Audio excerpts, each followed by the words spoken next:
Right now, Bernie Sanders is speaking live. Let's go right to his comments. Look, he just finished, though. Let's go right to it.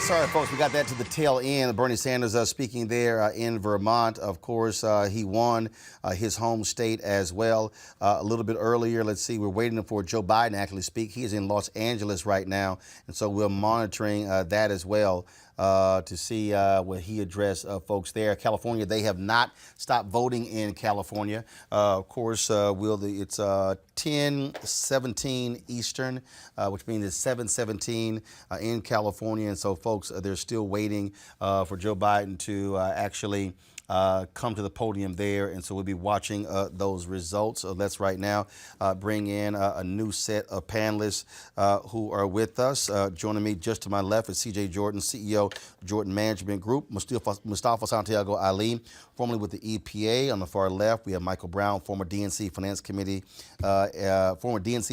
member, and also Kelly Bethea, communication strategist. Folks, I'll start with you, Michael. Any surprises for you tonight?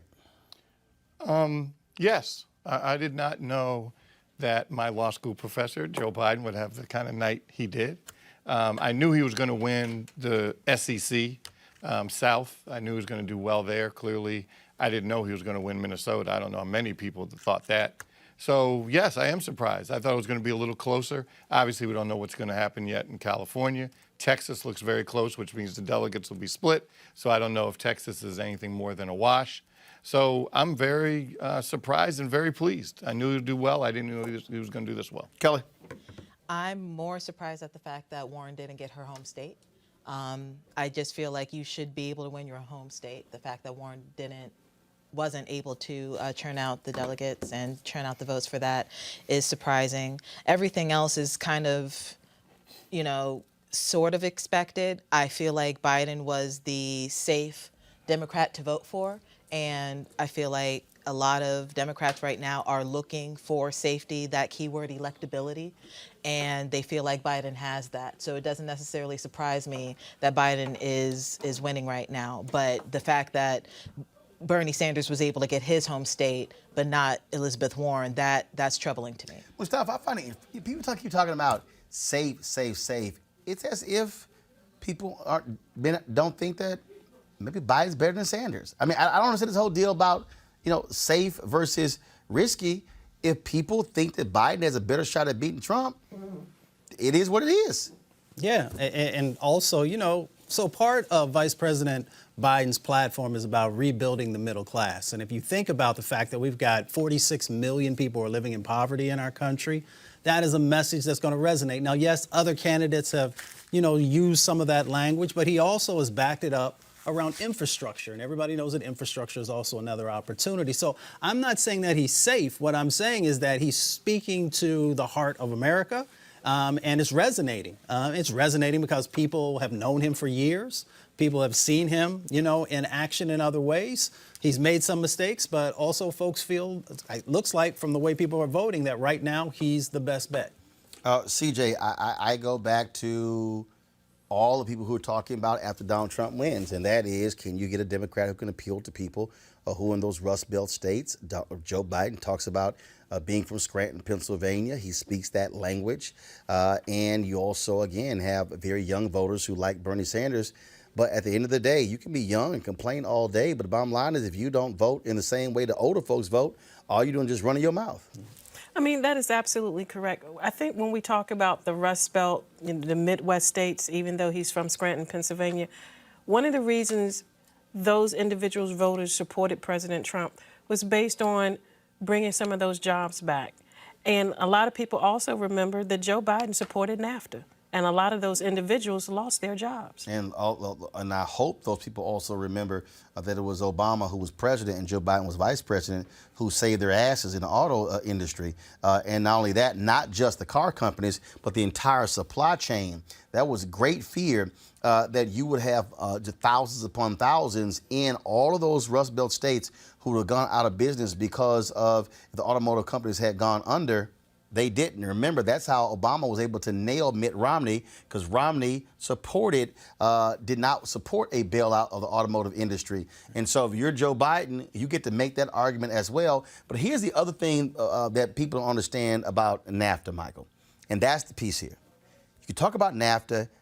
NAFTA, some states, they loved it. Some states, they didn't. You take, for instance, Texas, NAFTA was great. Texas. It worked for us. So hold tight 1 second. Go to my iPad, please. Joe Biden is now speaking in L.A. Hello.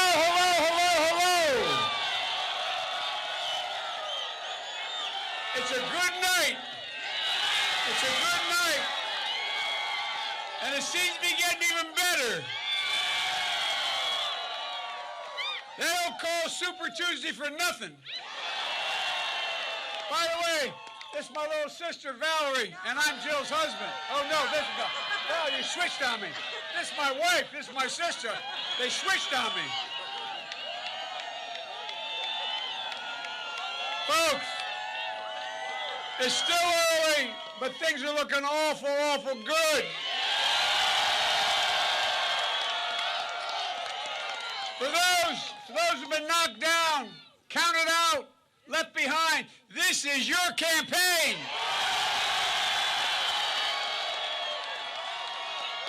Just a few days ago, the press and the pundits had declared the campaign dead. And then came South Carolina, and they had something to say about it. And we're told, well, when you got to Super Tuesday, it'd be over. Well, it may be over for the other guy.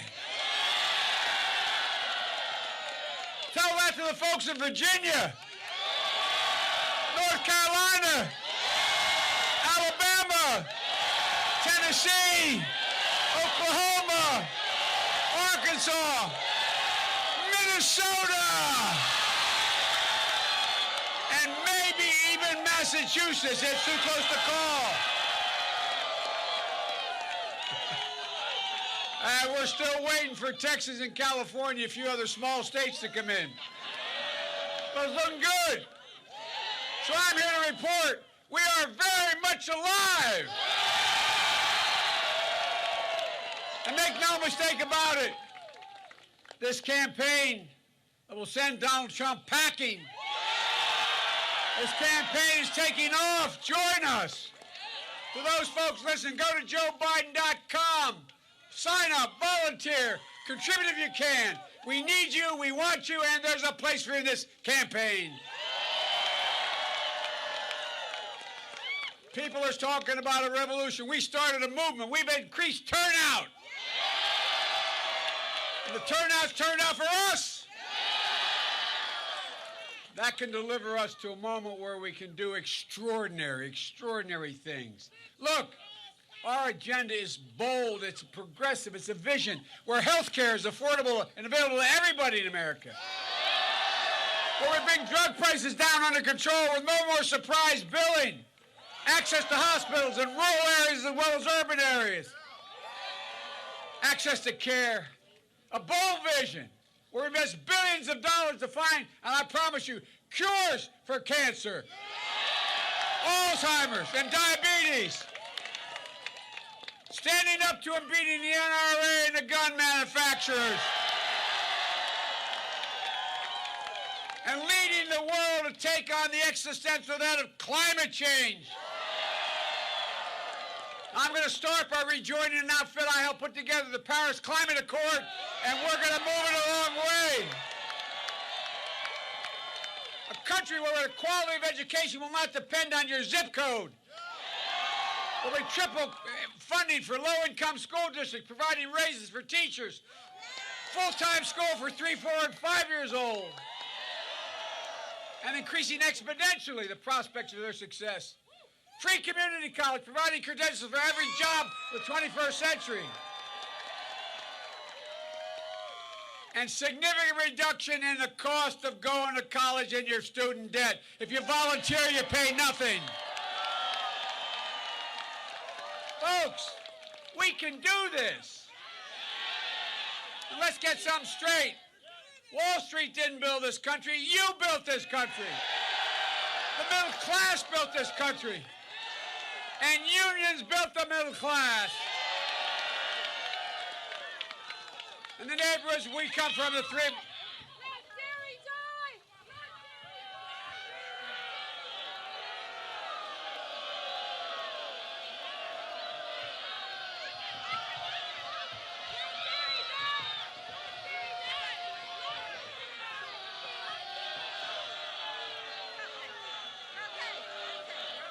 Well, let's see. We're going to go. Look. The middle class is getting clobbered. The middle class is getting clobbered. Too many people in the neighborhoods that Jill and Val and I grew up in. So they're getting hurt. They're badly hurt. And guess what? They're the places where we come from, many of you come from. It's where we were raised. The people, they're the reason why I'm running. There's the reason why I'm a Democrat in the first place. These are people who build our bridges, repair our roads, keep our water safe, who teach our kids. Look, who race into burning buildings to protect other people, who grow our food, build our cars, pick up our garbage, our streets, veterans, dreamers, single moms. And by the way, every dreamer, have hope because I'm coming and you're not going anywhere. And we're going to provide a pathway for 11 million citizens. If the other guy had voted for well, I shouldn't get into that. I won't get going. Look, the iron workers, the steel workers, the boiler makers, the plumbers, the electrical workers, these are the people that have been forgotten. I agree with you, man. Look, the people Trump forgot, the people I will never forget, I will always remember. Folks, that's why we need an economy that rewards work, not just wealth. Reestablishes the middle class, and this time brings everybody along. Everybody. Regardless of their race, their ethnicity, whether their gender, their disability, their economic state. Democrats, Republicans, Independents, every stripe. Look, like we did in South Carolina, like we did across America today, like we'll do all the way to the White House. Look, that's why I was so proud yesterday being embraced by Amy Klobuchar. We won Minnesota because of Amy Klobuchar.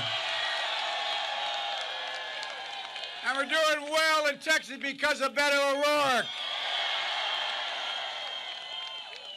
And that's why I was so proud, so incredibly proud to have Mayor Pete's endorsement as well. There's a man of character, intellect, and courage. And by the way, I was proud to be endorsed by Jim Clyburn. Man, he is something else. Look, our campaign reflects the diversity of this party and this nation. And that's how it should be, because we need to bring everybody along. Everybody. We want a nominee who will beat Donald Trump, but also keep Nancy Pelosi the Speaker of the House. Win back the United States Senate. If that's what you want, join us. And if you want a nominee who's a Democrat, a lifelong Democrat, a proud Democrat, an Obama-Biden Democrat, join us. Look, this all starts with a revival of decency and honor and character.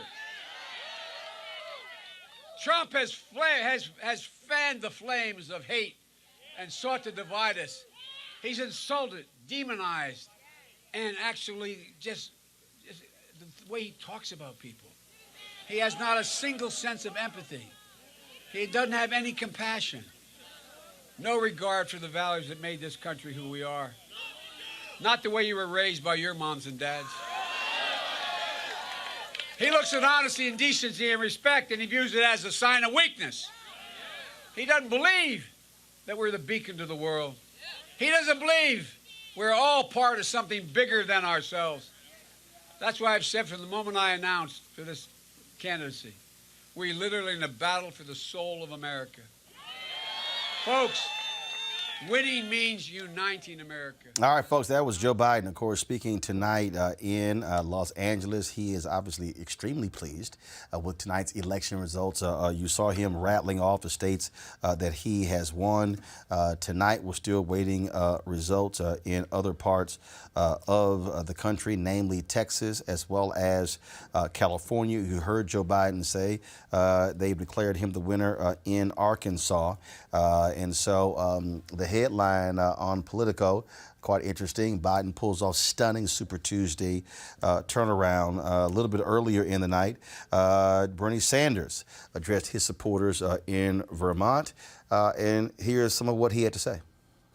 1979.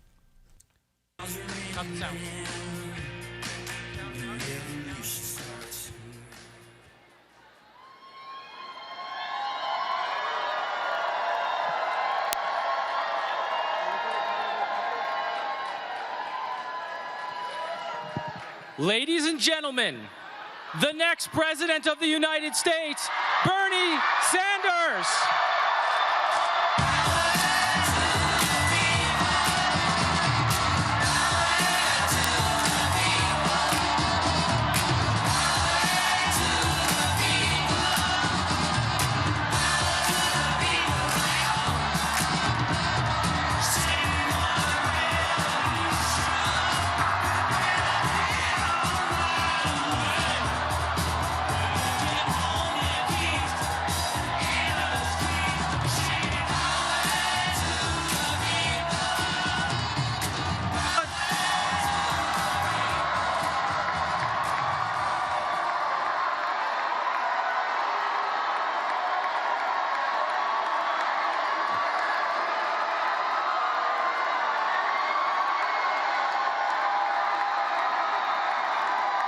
Thank you, Vermont.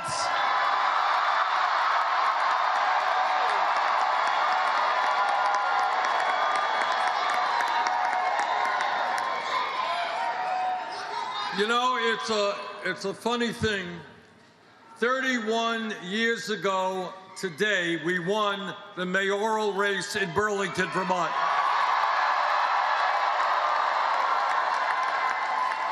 And we won that race against all of the odds. Everybody said it couldn't be done. And when we began this race for the presidency, everybody said it couldn't be done. But tonight, I tell you with absolute confidence, we are going to win the Democratic nomination.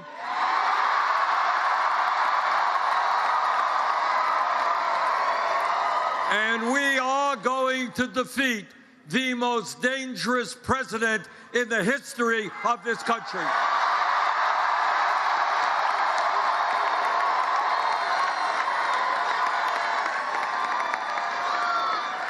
We are going to win.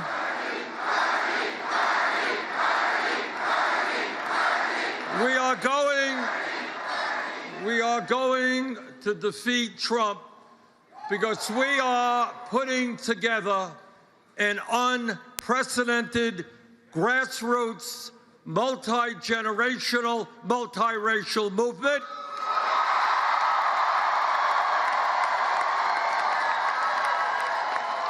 It is a movement which speaks to the working families of this country who are sick and tired of working longer hours for low wages and seeing all new income and wealth going to the top 1%.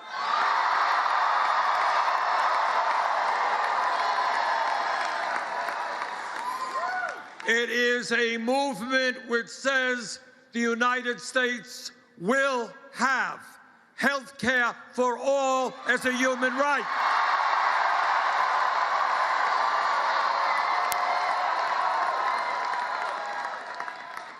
It is a movement that says We will bring major reforms in education, making sure that all of our kids can go to college without coming out in debt.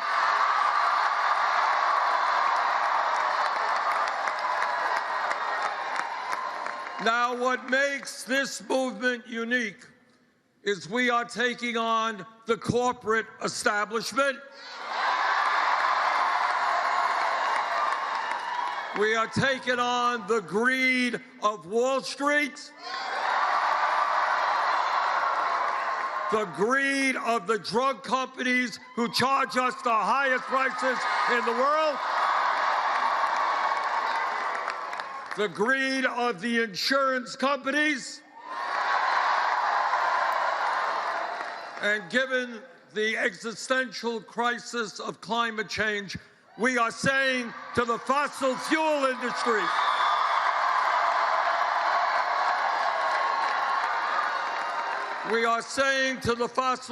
industry, their short-term profits are not more important than the future of our country and the world.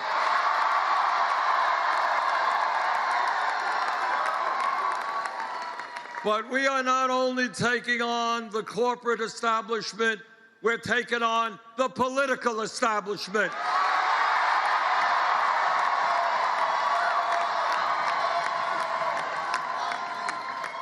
But we're going to win because the people understand it is our campaign, our movement, which is best positioned to defeat Trump.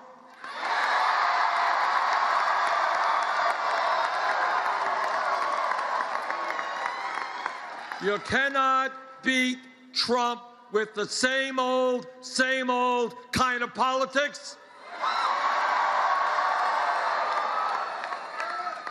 What we need is a new politics that brings working class people into our political movement,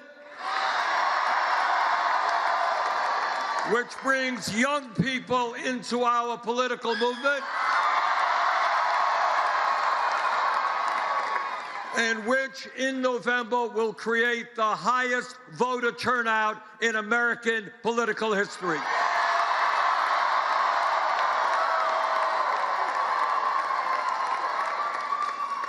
So we're going to beat Trump because this will become a contrast in ideas. One of us in this race led the opposition to the war in Iraq. You're looking at him. All right, folks. Bernie Sanders, of course, speaking earlier tonight there in Vermont. We're still waiting on the election results. Let's come back to our panel here. When you start looking at, when you start breaking down path forward, you heard Joe Biden's speech, Mike, where he talked about, I'm a Democrat, long been Democrat, always been Democrat. That's throwing shade towards Senator Bernie Sanders. And I understand Sanders, his campaign, their focus and the motive is to run against the establishment. But if you're going to win the nomination, you're going to need more than your base. And with Buttigieg out, Steyer out, Klobuchar out, Warren loses Massachusetts, then she'll be out. If it comes out to a two-person race, you can't keep running against people who you need to vote for you. Especially the way the rules are. If no one gets to 1991, it's going to the ballot at the convention. And you've got to have what he calls the establishment at the convention, or he will not be the nominee. And so I'm not suggesting that, I know a lot of his supporters think it'll be taken from him again or whatever concerns they have. But the rules are the rules. At the convention, first ballot, you go to your person. As a delegate, you go to your candidate. Second ballot, there's something called, remember the superdelegates from 2016? In the second ballot, the superdelegates come in. And those are the establishment people. And you hear them folks complaining about down ballot races if Sanders is at the top of the ticket. So, Roland, to your point, you're exactly right. I don't know why, especially knowing you may have to go to the convention, you're going to shit on the establishment. You can say and run against them. No one has a problem with that. But to disparage like he's doing, I don't think that's helpful. I couldn't agree more. I feel like watching the watching Bernie Sanders' speech right now, it just kind of sounded like the opposite end of the spectrum of a Trump speech. You know, he's talking about, you know, we're going against the establishment, we're doing this, we're doing that. Well, Trump was draining the swamp. It's kind of two sides of the same coin. And my concern is if all you're doing is appealing to those on one side of the spectrum, that's why Biden is winning right now, because he's appealing to the middle of that spectrum. And those people are the ones who are really going to vote for you. And that's how Trump even won the 2016 election. He went to the middle of the spectrum with his extreme views, but he went to those people who they felt were forgotten about, and, you know, the flyover states, you know, the ones who they felt were ignored. So with Sanders going this route, I just feel like by the time the convention comes around and he's actually going to be needing these superdelegates, like Michael was saying, he's going to have to, you know, backtrack a lot of his words and verbiage in order to get anything done then.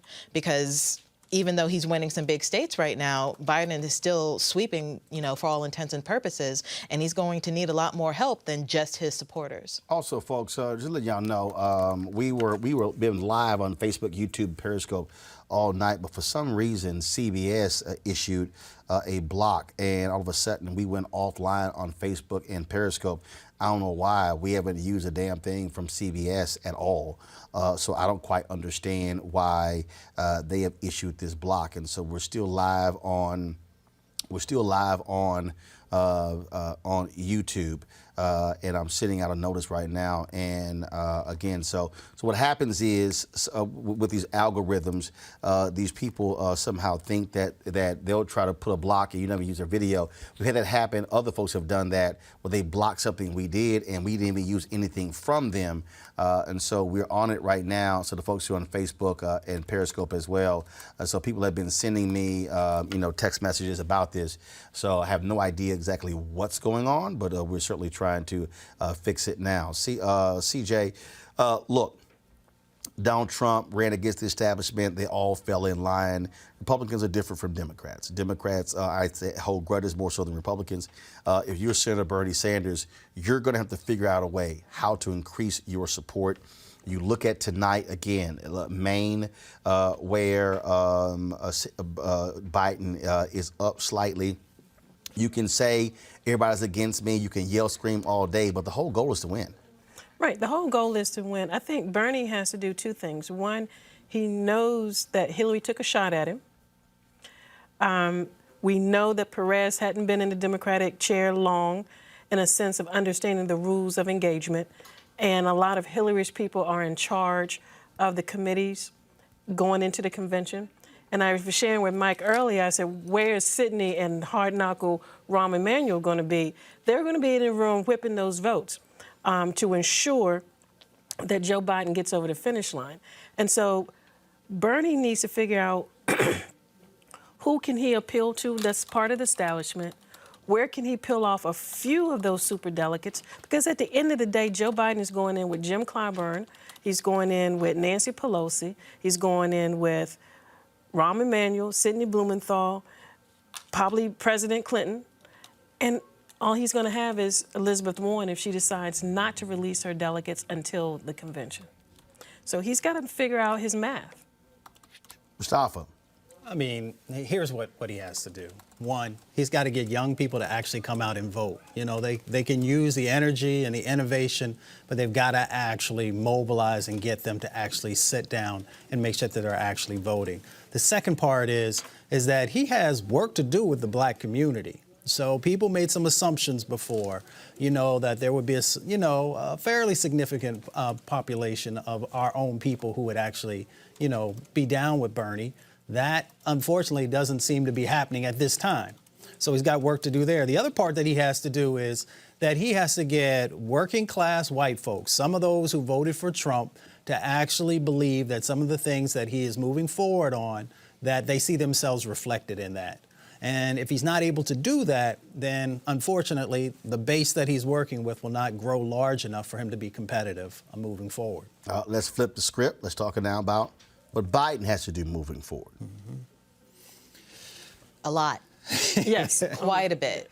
very much so. Not only, I know the last time I was on, we were talking about the 1994 crime bill. That's just, tip of the iceberg and what he's going to have to address. He's going to have to address why some things in the Obama administration didn't come to fruition. He's going to have to address while he was in the Senate, why he supported some things and, didn't support some other things. With the black community, especially, millennials and younger, he's going to have to explain how present circumstances are the way they are, low-key, because of him. And I don't know how he's going to be able to do that in such a way that is convincing to the voters that he needs in order to win the election. So Biden has to do some other things. One, Biden has to begin to raise significant amounts of resources to be able to compete, because he's not just competing. And yes, we are focused right now on this primary, this part of the election, but he also has to begin to really stack dollars for what's going to come if he is the nominee. He also has to get stronger on some of the other issues that he really isn't that strong on at the moment. He's got to get stronger on climate change. Yes. He's also going to have to figure out a way to build a bridge between the folks who are supporting Bernie, who want Medicare for all, and where he currently stands on health care. He still, I think, also has a lot of work to do with Latinx community. Yes. Many of our Latinx brothers and sisters have found the messages that Bernie has been sharing as ones that resonate with them. So I think he has to figure out how he's going to also do better in that space. But here's the deal. Here's the deal, Michael. The reality is, if you're Joe Biden, there is no place to go on Medicare for all. Labor unions are very much against losing their health care benefits. Joe Biden says, look, if he believes in expanding the Affordable Care Act. He understands that got passed. How difficult it is to pass health care. And so I think what Joe Biden does is continue his position because we saw what happened with Elizabeth Warren. She supported Medicare for all. She got nailed when they kept demanding a price, how much it's going to cost, and she fell for it and gave them a number and she hasn't recovered from that. She's losing her home state. It's probably going to drop out tomorrow. Then you have, of course, you have Senator Kamala Harris. Initially was for Medicare for all, then she flip-flopped. She wasn't for Medicare for all. Boom, downfall there. And I think certainly, look, Congressman Jim Clyburn made a point that there's going to have to be some expansion in terms of changing of Joe Biden's campaign. I think what's going to happen here, Mike, is that money's going to come in, but also, to your point, Mustafa, there's some things they know they're going to have to do in order to move forward. And so I think you're going to see that happen. But in many ways, they were hampered by lack of resources, but also they were just treading water. I read a number of stories where Biden was not even reaching out to a number of elected officials, had not heard from them for months. And so now with this level of momentum, now you're going to have to run a much sharper campaign, because now it has to be laser-like focused now that you have survived and now are back in the game and competitive in the sense that you could actually win it. Absolutely. And clearly, of course, everyone, I think, has to be sharper. But I wouldn't, to Mustafa's point, I don't know if I would hold my breath that he's going to change positions. Sure. He is lockstep because, frankly, the previous president isn't going to allow him to change position, at least on the health care front. And then there's some nice terrain coming up for the vice president. Still haven't had Pennsylvania yet, which he's going to win. Still haven't had Ohio yet, which he's going to win.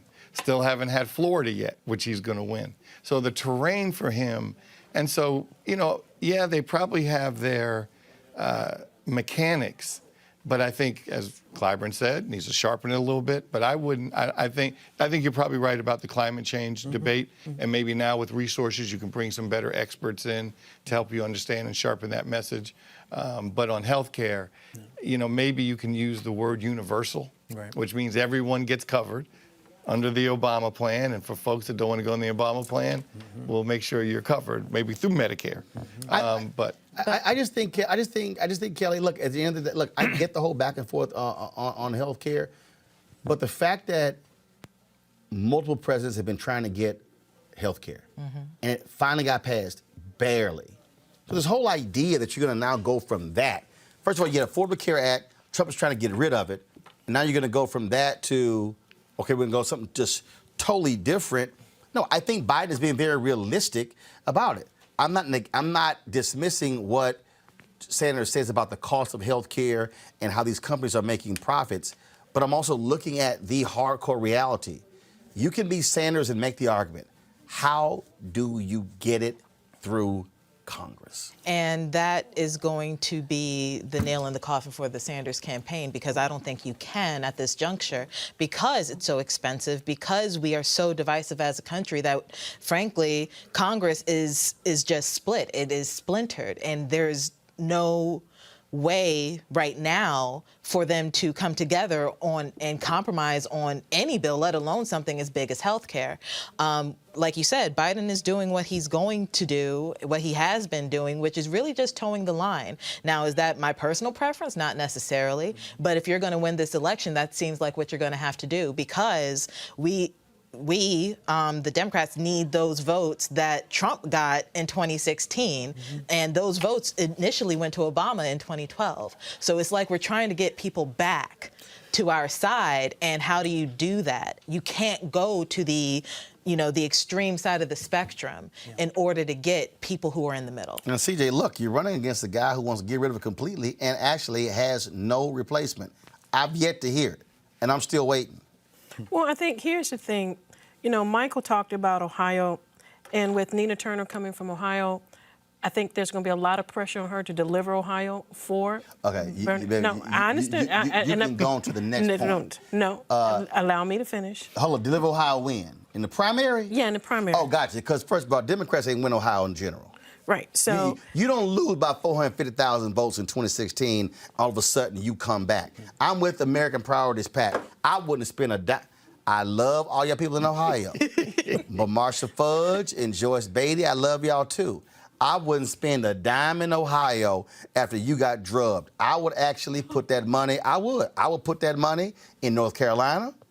Now that, of course, Democrats have been able to change the game there, beat back Republicans with voter suppression. Arizona. Right. But hell no, you don't lose by 450,000 votes. But as I was saying, 100,000, all right, we can talk. Not 450,000. Go ahead. But again, coming to the primary, there's going to be a lot of pressure on Nina Turner to deliver Ohio for Bernie Sanders versus Joe Biden. And so we're going to see what that looks like. But she's under a tremendous amount of pressure. Cuyahoga County, Northeast Ohio, tremendously brings and delivers the state of Ohio.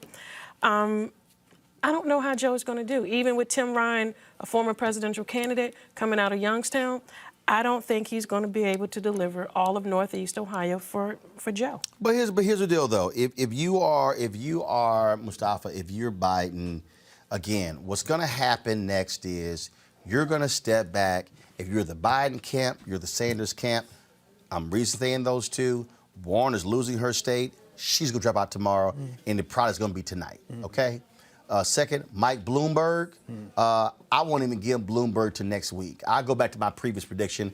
Bloomberg is going to be gone tomorrow, no later than Thursday, because you can't look at these results and say, how in the world do you justify staying in? And so if you're in the Biden camp and the Sanders camp, you now look at the map. You say, where am I likely to win? Where am I likely to come in a close second? Where am I likely going to get blown out? And you're going to focus your energies on those places. Sanders has the money where he can run everywhere. But the question, though, is, do you do that, or do you lock in and say, where can I win big and run up a delegate number? Because that's the real issue.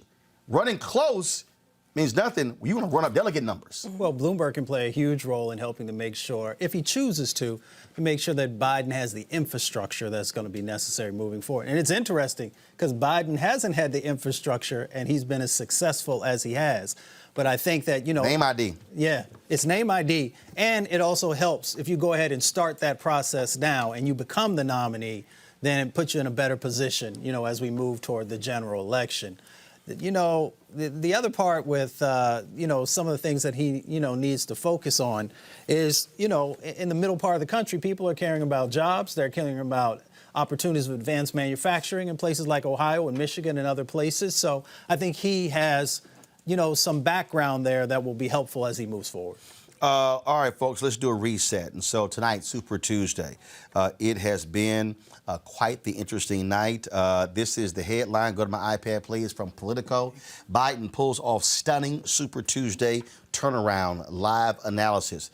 You see right there where they have Biden winning in Alabama, Arkansas, Massachusetts, Minnesota, North Carolina, Oklahoma, Tennessee, Virginia. He's leading in Maine. Then you have Sanders, Colorado, Utah, Vermont. He's leading in Texas. Also, we're waiting for the results in California. If you're the Sanders campaign, you're really focused on Texas and California because they have the two biggest block of votes. But if you're the Biden campaign, what you're saying is, I was supposed to get destroyed on Super Tuesday. Yeah. I was supposed to get run out of the race on Super Tuesday. When you can sit here and say you won 8 of the 15 contests on Super Tuesday, that's when you say, new ball game, now let's play. That's what this says. Again, Sanders folks are going to tout the fact that he's going to win the 2 big states, but Colorado, Utah, Vermont, small states. And so the question, though, can Biden, if he loses Texas and California, can he still perform well enough that Sanders does not have a huge lead? If I break down what took place in these states, Biden won big in Alabama, won big in Virginia, won by double digits in North Carolina. And so Sanders needs that kind of blowout to create some distance between him and Biden. And that blowout's not going to occur in Texas. It's going to be close, at least on the delegate count. I guess California, we won't know.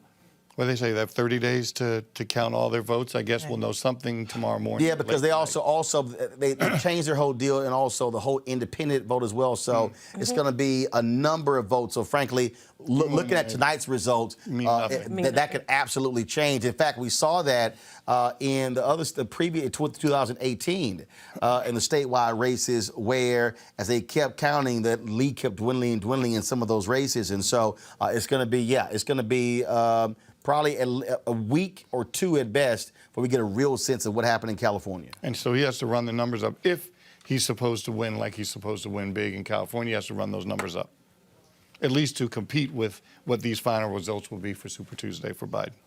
And let's hope Biden can remember tomorrow that he did win those 8 states. That's rude. He's going to remember. I'm pretty sure he's going to remember. Well, I'm sure he'll remember that. I'm sure he'll also probably remember that the coronavirus is not a hoax. Not at all. And he never said that. Yeah, okay. All right. But he sure as hell trying to wonder, could we use a flu shot for the same virus? And his own scientist like, no, player, we can't do that. So trust me, if we were talking about remembering stuff, trust me, Trump really don't want to have that conversation with anybody on remembering stuff. I feel like. Oh no, I was just going to say in general, if this entire night is just further proof that polls really do not matter. What matters is people voting, and I really hope that people do not take the polls into such consideration as they did in 2016 and really were beholden to them in terms of what the results were going to be, because that's how we got Trump. That's how we were so surprised that Trump happened, and everybody was like, what happened? And No, you just had a bad candidate. well, what happened is that people voted. Period. Like whether you want to blame Russia or any other type of scandal, what have you, the fact of the matter is that people voted. And they voted the way that they were going to vote all along, but they weren't considered in these polls. So, just take that into consideration. And Biden, I feel like, knew that, and that's why he's still in this race. Folks, we were talking also about the other races that are taking place. There were lots of down ballot races all across the country. One of the things that we're looking at is what is going to happen in Alabama for the United States Senate race. And so I'm going to AL.com, which is, of course, the Alabama website. Let me see if I can pull this up. we're watching those races. Quite interesting. Of course, former Senator Jeff Sessions, who served as Attorney General under Donald Trump, who got cussed out by Trump in that job. Of course, he running for his old seat, running against Tommy Tuberville, of course, a former football coach at Alabama. And of course, he just, let's just say, interesting in his own right with some of the nonsense that he has been saying. This is according to Henry. Do you see my computer, please? If you do, go ahead and go to it. If you see this right here, this is AL.com with 66.73% of the vote in. Tommy Tuberville has 154,860 votes. That's 33.16% of the vote, compared to Jeff Sessions with 146,392 votes, or 31.35%. Roy Moore. Did Trump put his finger on the scale? Actually, he did not. No. Roy Moore, of course, who lost to Doug Jones in the special election in Alabama. He is a distant fourth with 36,246 votes, or 7.76%. You got Bradley Byrne, former congressman who's running. He picked up 116,631. And so I'm not quite sure in Alabama if you get the most votes, you win. There's not going to be will it be a runoff? It'll be a runoff. All right. So, again, Jeff Sessions trying to reclaim his old seat. I might remember one of his first ads he came out was kissing Trump's butt, and it was like, damn, man, dog you and just stomp you and talk about you like a dog, and you still kissed his butt. Then again, you got Senator Ted Cruz. The man talked about his wife, called her ugly. Rubio. Accused his dad of killing Lee Harvey Oswald, and then he still kisses his butt. I don't know what's up. I don't know what y'all Republicans drink. I'm just letting you know right now. If I ran against some dude and dude talk about my wife like that, I'd be trying to find every chance to whoop his ass, even with Secret Service. And I damn sure wouldn't be sitting here kissing his butt. So maybe that's how things roll for Republicans or Democrats, but I'm a black man. And you talk about my wife like that? Nah, player, we ain't being friends at all. At all. That's just roll. I'm just saying.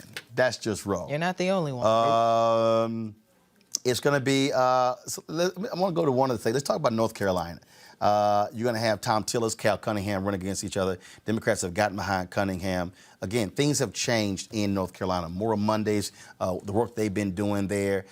They now have flipped that state. Democrats now control the state Supreme Court. Roy Cooper, he won tonight in the primary election for governor.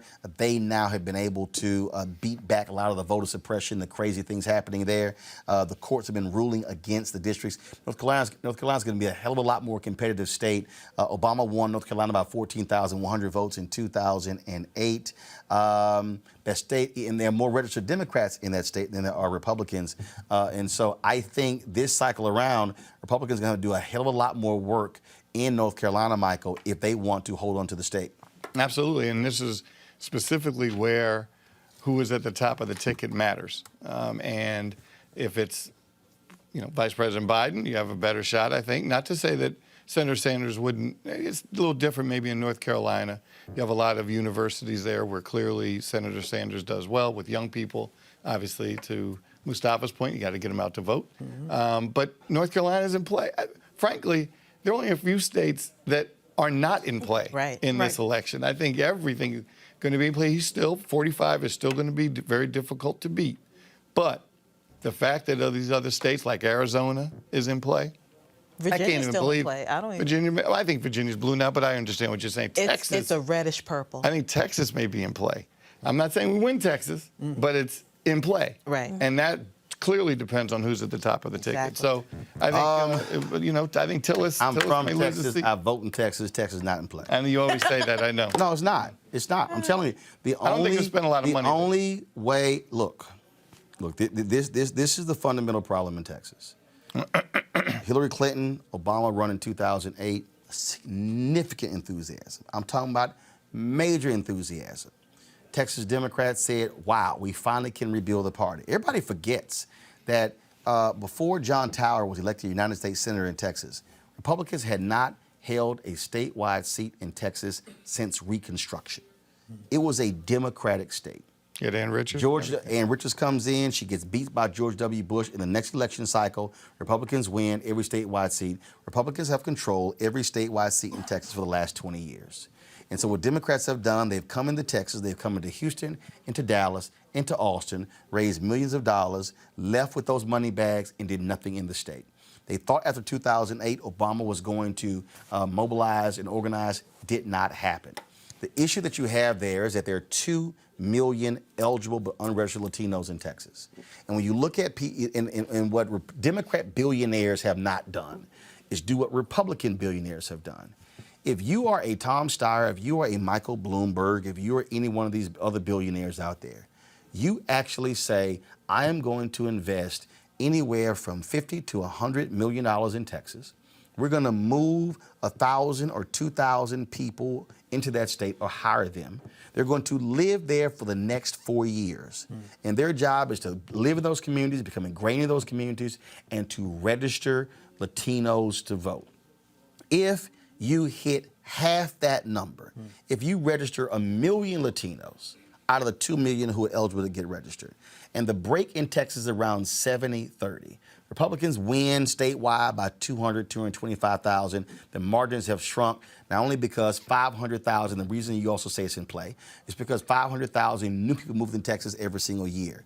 So what's interesting is Republicans also can blame themselves because they've been spending lots of time, Rick Perry did it and Greg Abbott, they spend lots of time wooing California companies to move their headquarters to Texas. They forget those are California voters.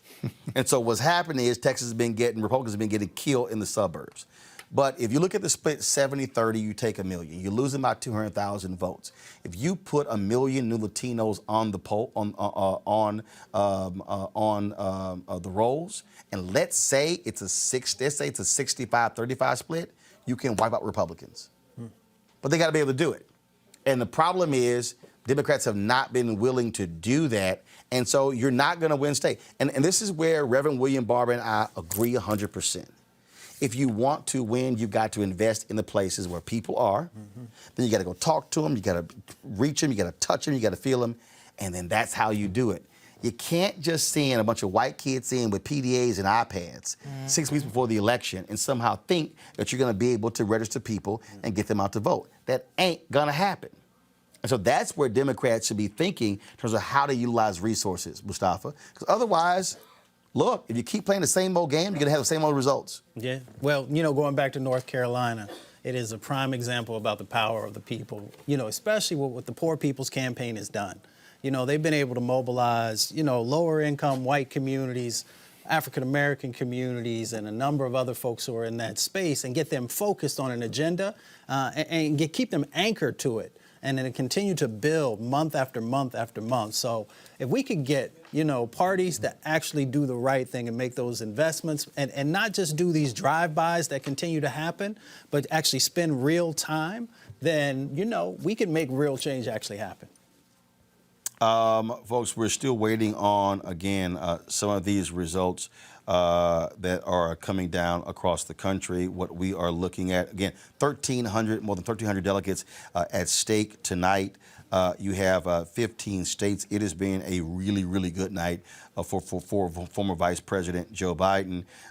It has been, for Bernie Sanders, it will get better once Texas and California come in. I do want to take the time right now. I'll start with you, Kelly. I think this is the end of the Elizabeth Warren campaign. I think more than anybody else in the last 3 months, she has been, actually even longer than that. I mean, she has been nailing it when it comes to issues of race. I think when you look at, if you had to sit here and compare all of the different agendas across the board, I think she beats all of them. I think she has been able to articulate a message that makes a hell of a whole lot of sense. We were there in South Carolina on Wednesday when John Legend held a rally at South Carolina State. Then, of course, later in Charleston, we were there in Charleston. You see right there, Congresswoman Ayanna Pressley, she has really been out there. But losing tonight in her home state of Massachusetts to Joe Biden, and then coming in third to Bernie Sanders, I don't know how you can make the argument that you should stay in this race if you cannot win your own state. If you go to my computer here, folks, you'll see the numbers here. Jesus, Boston.com. Y'all need to get y'all a new graph. That's awful. I'm just saying, that's awful. But with 61.9% of the ballots in, Elizabeth Warren is at 20.5%, Bernie Sanders is at 27.1%, Joe Biden 34%. You can't stay in the race, you can't win your home state, especially when you're sitting United States Senator. It's really disappointing, mainly because, like you said, she has been she's been just the checklist, everything that Black people need, Latino people need, other people of color need, elderly people need, every demographic, like the mantra, she has a plan for that, she really does. Mm-hmm. And it's viable. And there's data out there that's saying that it works. So the fact that she's not higher in the polls, to me, reflects how, frankly, scared the Democrats are of Trump becoming president for a second term, because that also shows to me that low-key they don't necessarily want Biden, they just feel like he will beat Trump. And there has to be more to the Democratic Party's mission other than beating your opponent.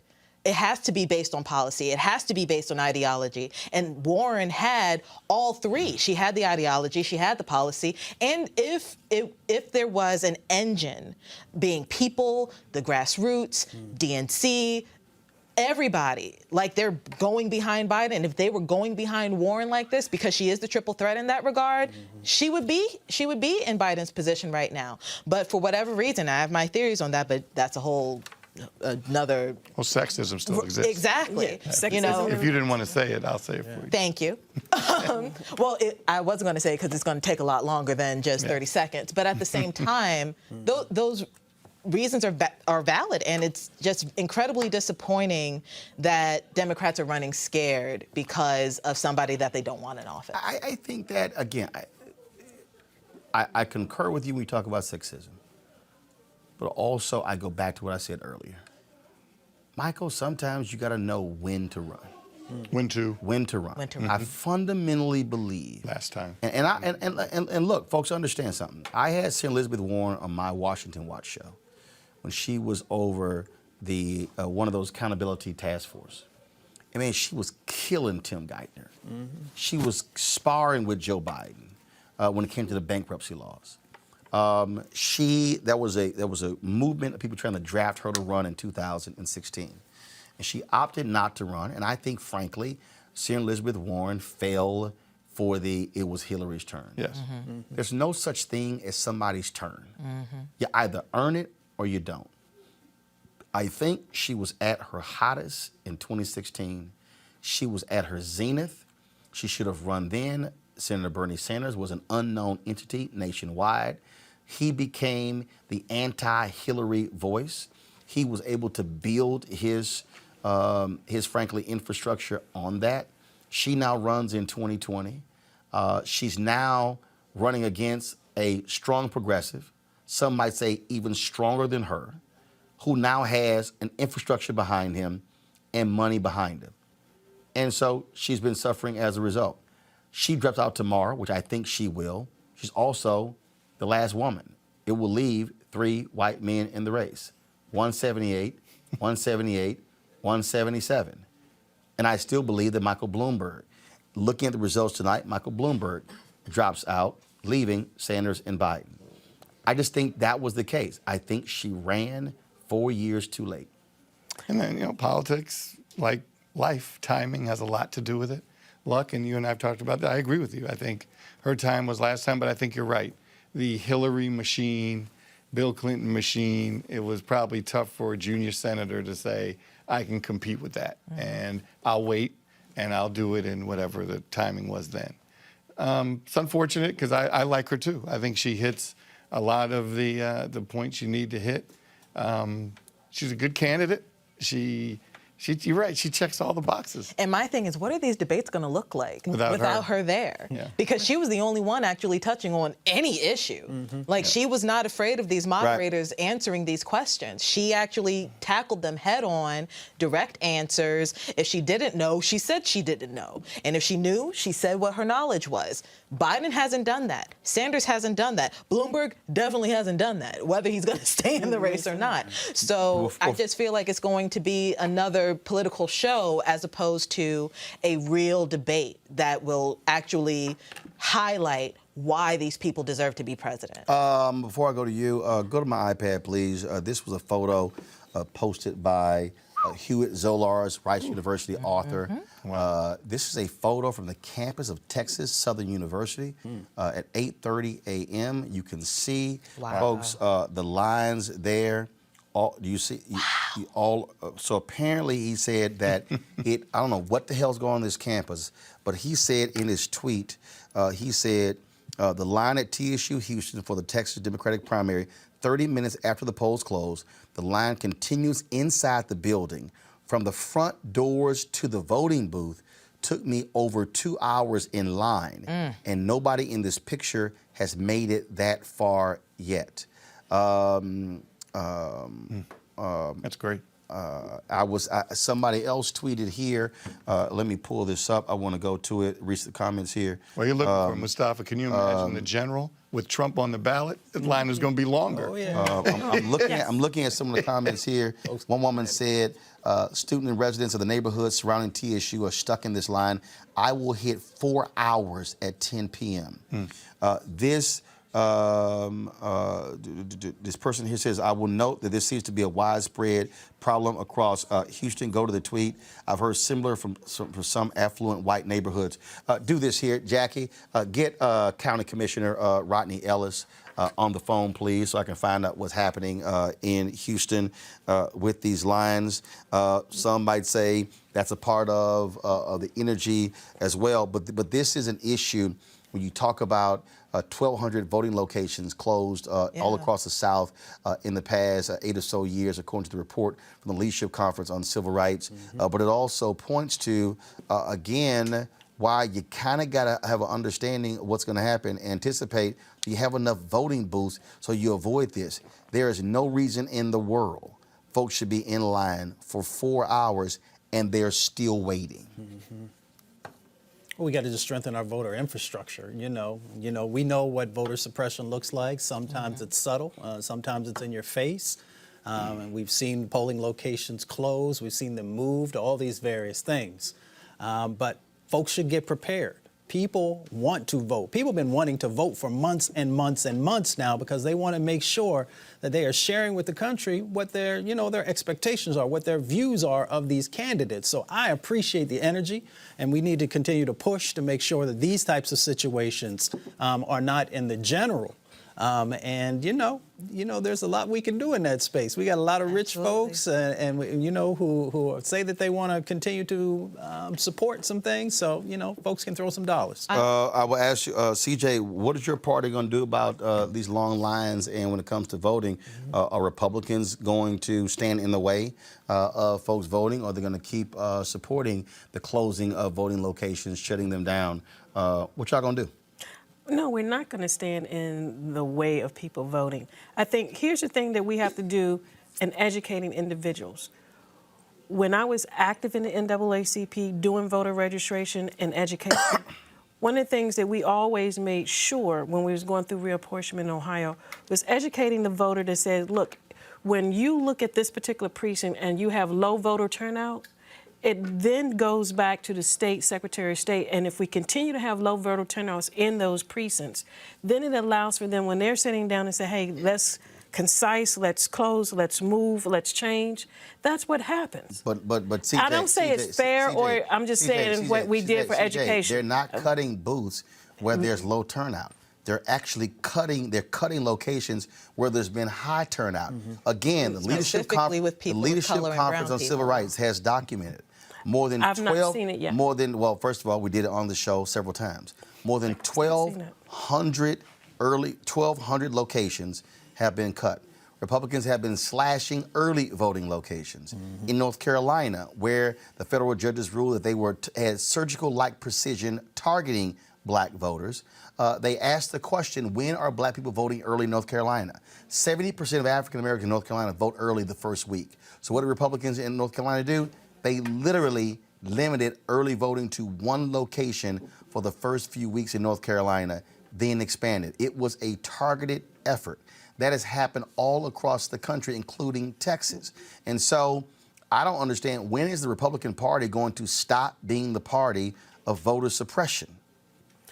I don't think it's a party of voter suppression. I But think we need to educate so you don't folks to think turn so? out to vote. First of all, you keep saying educate people.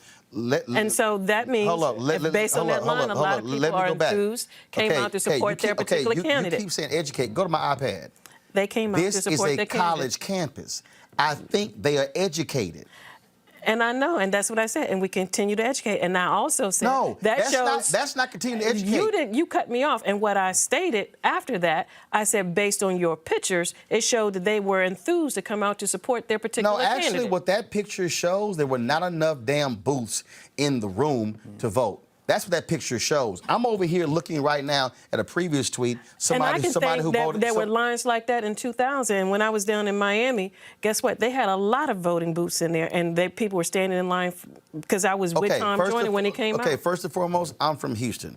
This is in 3rd Ward.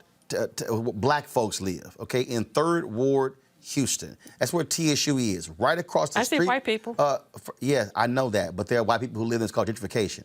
What you have is across the street from TSU, the CUNY homes. Yeah. Right down the street, literally 3 blocks from TSU, is the University of Houston.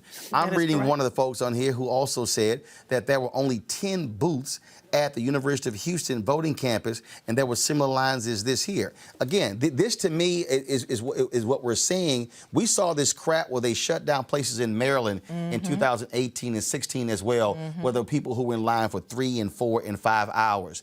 I just don't understand why you have the games that are played in this country. Let me be real clear. When it comes to voting, to me, that's not an issue of Republican or Democrat. But the fact of the matter is, the Republican Party is the party of voter suppression. And unfortunately, we see these things all across the country. And that, to me, is a problem. And that I think we're going to see the same problem come November. And the Democratic Party is a party with absentee ballots that cheat out of Cleveland, like in Cleveland, Ohio. What? That's why you have federal marshals. Stop. Hold on 1 second. I'm sorry. What'd you just say? Did you just say absentee ballots? Most definitely I did. Okay. Would you like to talk about who was indicted in North Carolina for throwing away absentee ballots? Which party did that? In fact, the North Carolina Secretary of State had to actually throw out. And I remember the federal marshals going into Ohio had to throw out the results of the election. Even Republicans had to concede that Republicans were actually harvesting ballots and throwing them away. You had Cleveland, Ohio. 1 second. You had Democrat counties where more Democrats requested absentee ballots. Cleveland. Yet when the election showed up, there were more Republican absentee ballots than anybody else. Cleveland, Ohio. Where? Cleveland, Ohio. No, where? Show me when. 2000, 2008. 2000. I'm sorry. I'm talking about 2 years ago. I ain't even talking about 20 years ago. I'm talking about. I'm literally talking about 2 years ago. I'm talking Marshall's been in Cleveland, Ohio since Kim Blackwell was Secretary of State. Okay, but hilarious. But CJ, even if that is true, and I don't have the facts to back that up, and it appears that you don't as well. But no, even I do. But even if it were true, 2 wrongs don't make a right. I ain't say it did. But I just cited then Ohio. What's the point? I cited Ohio based on what he was talking about North Carolina. I gave him a Democratic But voter example. suppression is voter suppression. And Roland's point, my understanding, how I understand it to be, is that it is what it is. It doesn't have, party lines, but Republicans do have the tendency and the propensity to use voter suppression. And Democrats have the propensity to stuff those absentee ballots in those boxes. Based upon what? Unions. What evidence? What? Ohio. What Cleveland. evidence? Whatever. You keep saying Ohio, Cleveland. Where's the evidence? Federal marshals. No, where's the evidence? 2008. Pull it up. Well, here. Pull it up. So someone in your own party came to the NAACP's to the primary, not the primary, excuse me. Bill Weld came. He spoke at the NAACP's forum that they did, and he talked about voter suppression. So maybe what we need to do is help Republicans to actually have leadership that understands that these problems are happening and that they needed to be addressed so that true democracy can actually help. Henry, go to my computer, please. Folks, if you want to get more information, what I'm talking about, where I deal with facts, go to Democracy Diverted. This is actually go to civilrights.org. And so it's Democracy Diverted. You see it here, Democracy Diverted, polling place closures, and the right to vote. If you see this map here, you will see on this map the intensity of the polling places. You can actually click this map, and it will show you the population where those voting booths have been closed. You will see down here you see this grid here where the darkest part, there was a 50+ decrease in voting booths, 25 to 50% decrease, 1 to 10% decrease. And according to their analysis, 1,200 voting locations all across the South took place. And when did all of this happen?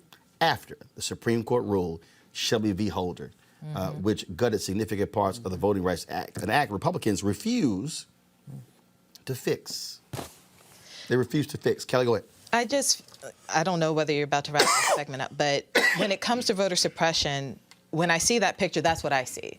I don't see necessarily enthusiasm. I see the fact that several voting and polling centers closed, and this is the constituents' only solution to go vote. And in fact, that was in Texas. Can we go back to my computer here? According to the Leadership Conference on Civil Rights, Texas, a state where 39% of the population is Latino and 12% is African American, has closed 750 polling places since Shelby, by far the most of any state in our study. 5 of the 6 largest closures of polling places are in Texas, with 74 closures. Dallas County, which is 41% Latino, 22% African American. The second largest closer of polling places, followed by Travis County, which is Austin, Texas, 34% Latino. Harris County, which is Houston, 42% Latino, 19% African American. 52 polling closures. Brazoria County, 13% African American, 30% Latino. Tied with Natchez County, 63% Latino. And so, what y'all clearly realize is that these are minority counties. Many, but not all of these polling places were closed as a part of a statewide effort to centralize voting into, quote, county-wide polling places. The effort slashed the number of voting locations, but allowed voters to cast ballots at any election day polling place. Without Section 5 of the Voting Rights Act, we cannot assess the impact these mass closures have on communities of color. Michael? Well, it'll be interesting to see how, elections have consequences, and elections are going to continue to have consequences relative to voter suppression. I find it interesting, and see, I know that, we can point out where the Democrats have done things badly and voter suppression on the Republican side. What I find interesting is Republicans seem to take pride on voter suppression. Right. Oh, hell yeah. They like gloat. it. They brag about it. Yeah. They say, here's what we're going to do. We're going to put police at polling places. We're going to make you show 8 forms of ID before you can vote. In some of the places, they've literally moved the voting location to police stations. Yeah. So, What the hell is that? Voter suppression to me is it's right in your face. They're not even in the shadows with it. All right, folks, going to go to a break. We're going to do a reset. We come back. We'll give you the state of the presidential race. We'll also talk with some members of Congress. Congressman Bobby Scott, one of the folks who endorsed Vice President Joe Biden, who won big in Virginia. We'll look to talk to him. We're also going to try to get some people in Texas on the line to find out what's happening with the voting sites there. I'm also reaching out to folks in Dallas to see what's going on there as well. You're watching Super Tuesday coverage right here on Roland Martin Unfiltered. I'll be back in a moment. You want support? Actually,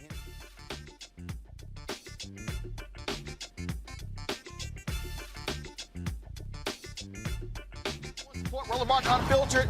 Be sure to join our Bring the Funk fan club. Every dollar that you give to us supports our daily digital show. There's only one daily digital show out here that keeps it black and keep it real. As Roland Martin Unfiltered. Support the Roland Martin Unfiltered daily digital show by going to RolandMartinUnfiltered.com. Our goal is to get 20,000 of our fans contributing $50 each for the whole year. You can make this possible. RolandMartinUnfiltered.com. You want to check out Roland Martin Unfiltered?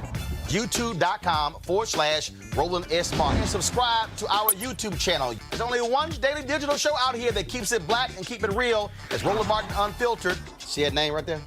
Roland Martin Unfiltered. Like, share, and subscribe to our YouTube channel. That's youtube.com/Roland S. Martin. And don't forget to turn on your notifications so when we go live, you'll know it. All right, so a lot of y'all are always asking me about some of the pocket squares that I wear. Now, Robert don't have one on. Now, I don't particularly like the white pocket squares. I don't like even the silk ones. And so I was reading GQ magazine a number of years ago, and I saw this guy who had this pocket square here, and it looks like a flower. This is called a shibori pocket square. This is how the Japanese manipulate the fabric to create this sort of flower effect. So I'm going to take it out and then place it in my hand so you see what it looks like. And I said, man, this is pretty cool. And so I tracked down, it took me a year to find a company that did it. And so they make these about 47 different colors. And so I love them because, again, as men, we don't have many accessories to wear. So we don't have many options. And so this is really a pretty cool pocket square. Now, what I love about this here is you saw when it's in the pocket, you know, it gives you that flower effect like that. But if I wanted to also, unlike because if I flip it and turn it over, it actually gives me a different type of texture. And so therefore it gives me a different look. So there you go. So if you actually want to get one of these shibori pocket squares, we have them in 47 different colors. All you got to do is go to RolandSMartin.com/pocket squares. So it's RolandSMartin.com/pocket squares. All you got to do is go to my website and you can actually get this. Now, for those of you who are members of our Bring the Funk fan club, there's a discount for you to get our pocket squares. That's why you also got to be a part of our Bring the Funk fan club. And so that's what we want you to do. And so it's pretty cool. So if you want to jazz your look up, you can do that. In addition, y'all see me with some of the feather pocket squares. My sister, who's a designer, she actually makes these. They're all custom made. So when you also go to the website, you can also order one of the customized feather pocket squares right there at RolandSMartin.com/pocket squares. So please do so. And of course, it goes to support the show. And again, if you're a Bring the Funk fan club member, you get a discount. This is why you should join the fan club. Hey everybody, this is Sherry Shepherd. You're watching Roland Martin Unfiltered, and while he's doing Unfiltered, I'm practicing the wobble. Yes, I am. Because Roland Martin's the one, he will do it backwards, he will do it on the side, he messes everybody up when he gets into the wobble, because he doesn't know how to do it, so he does it backwards. And it messes me up every single time. So I'm working on it. I got it. You got Roland Martin. Hi, my name is Latoya Luckett, and you're watching Roland Martin Unfiltered.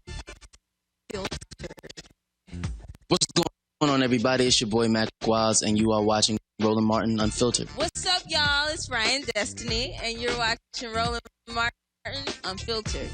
What up, Lana Well? All right, here.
All right, folks, welcome back to Roland Martin Unfiltered. Joining us right now on the phone line is Congressman Bobby Scott of Virginia. Congressman Scott, how you doing? Hey, Roland, how you doing? I'm doing great. You certainly feel good tonight. Joe Biden feels real good. Strong win tonight in your state of Virginia against Senator Bernie Sanders. We did a really good job for him, and it was amazing because, you know, he hadn't spent any money. He just did well in South Carolina, showed he was clearly the strongest candidate, and all of the leadership in Virginia just came together and made endorsements, made phone calls, and it seemed to work. He got over 50% of the vote. The rest was split 3 or 4 ways. He was about 30 points above second place. So we really feel good about it. He won by a wider percentage margin in Virginia than he did in South Carolina. Yeah, he did. I think it was more than 30 points. He did got 64% of the vote in my district, so we're really pleased with that. But he did. His win in South Carolina was so dramatic. He won every county, about every demographic group, and showed that he's clearly the strongest person. The fact that he's got, I lost count after 50 members of Congress that have endorsed his campaign. It's probably around 60, maybe even 70 by now have endorsed his campaign, in stark contrast to the other candidates who only have a handful. And it's an indication that the people who are on the ballot want to be on the ballot with Joe Biden. Well, let's talk about that, because obviously moving forward, he has to make the case. There are some who say this is all about trying to take out Senator Bernie Sanders. What, though, do you think he has to do moving forward? Congressman Jim Clyburn said that his campaign needs some work. It needs to be retooled. Have you had conversations with him about what needs to change moving forward now that he has got the, some say, what do they think, the Joe-mentum? Is that what they call it? Joe-mentum back? Joe-mentum. Yeah, well, I think in Virginia, you know, I just think people wanted to vote for Joe Biden. I mean, he had the support. And he did so poorly in the first 2. People were a little concerned. They said, "Oh, well, you know, woe is me." And when he came through with such a spectacular fashion in South Carolina, he won the black vote and he won the white vote. I mean, he won everything, every county.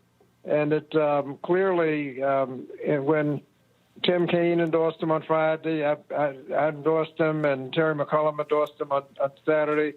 2 members of Congress from Northern Virginia, Jennifer Wexton and Don Beyer, endorsed him. Donald McEachin and Elaine Luria had already endorsed him.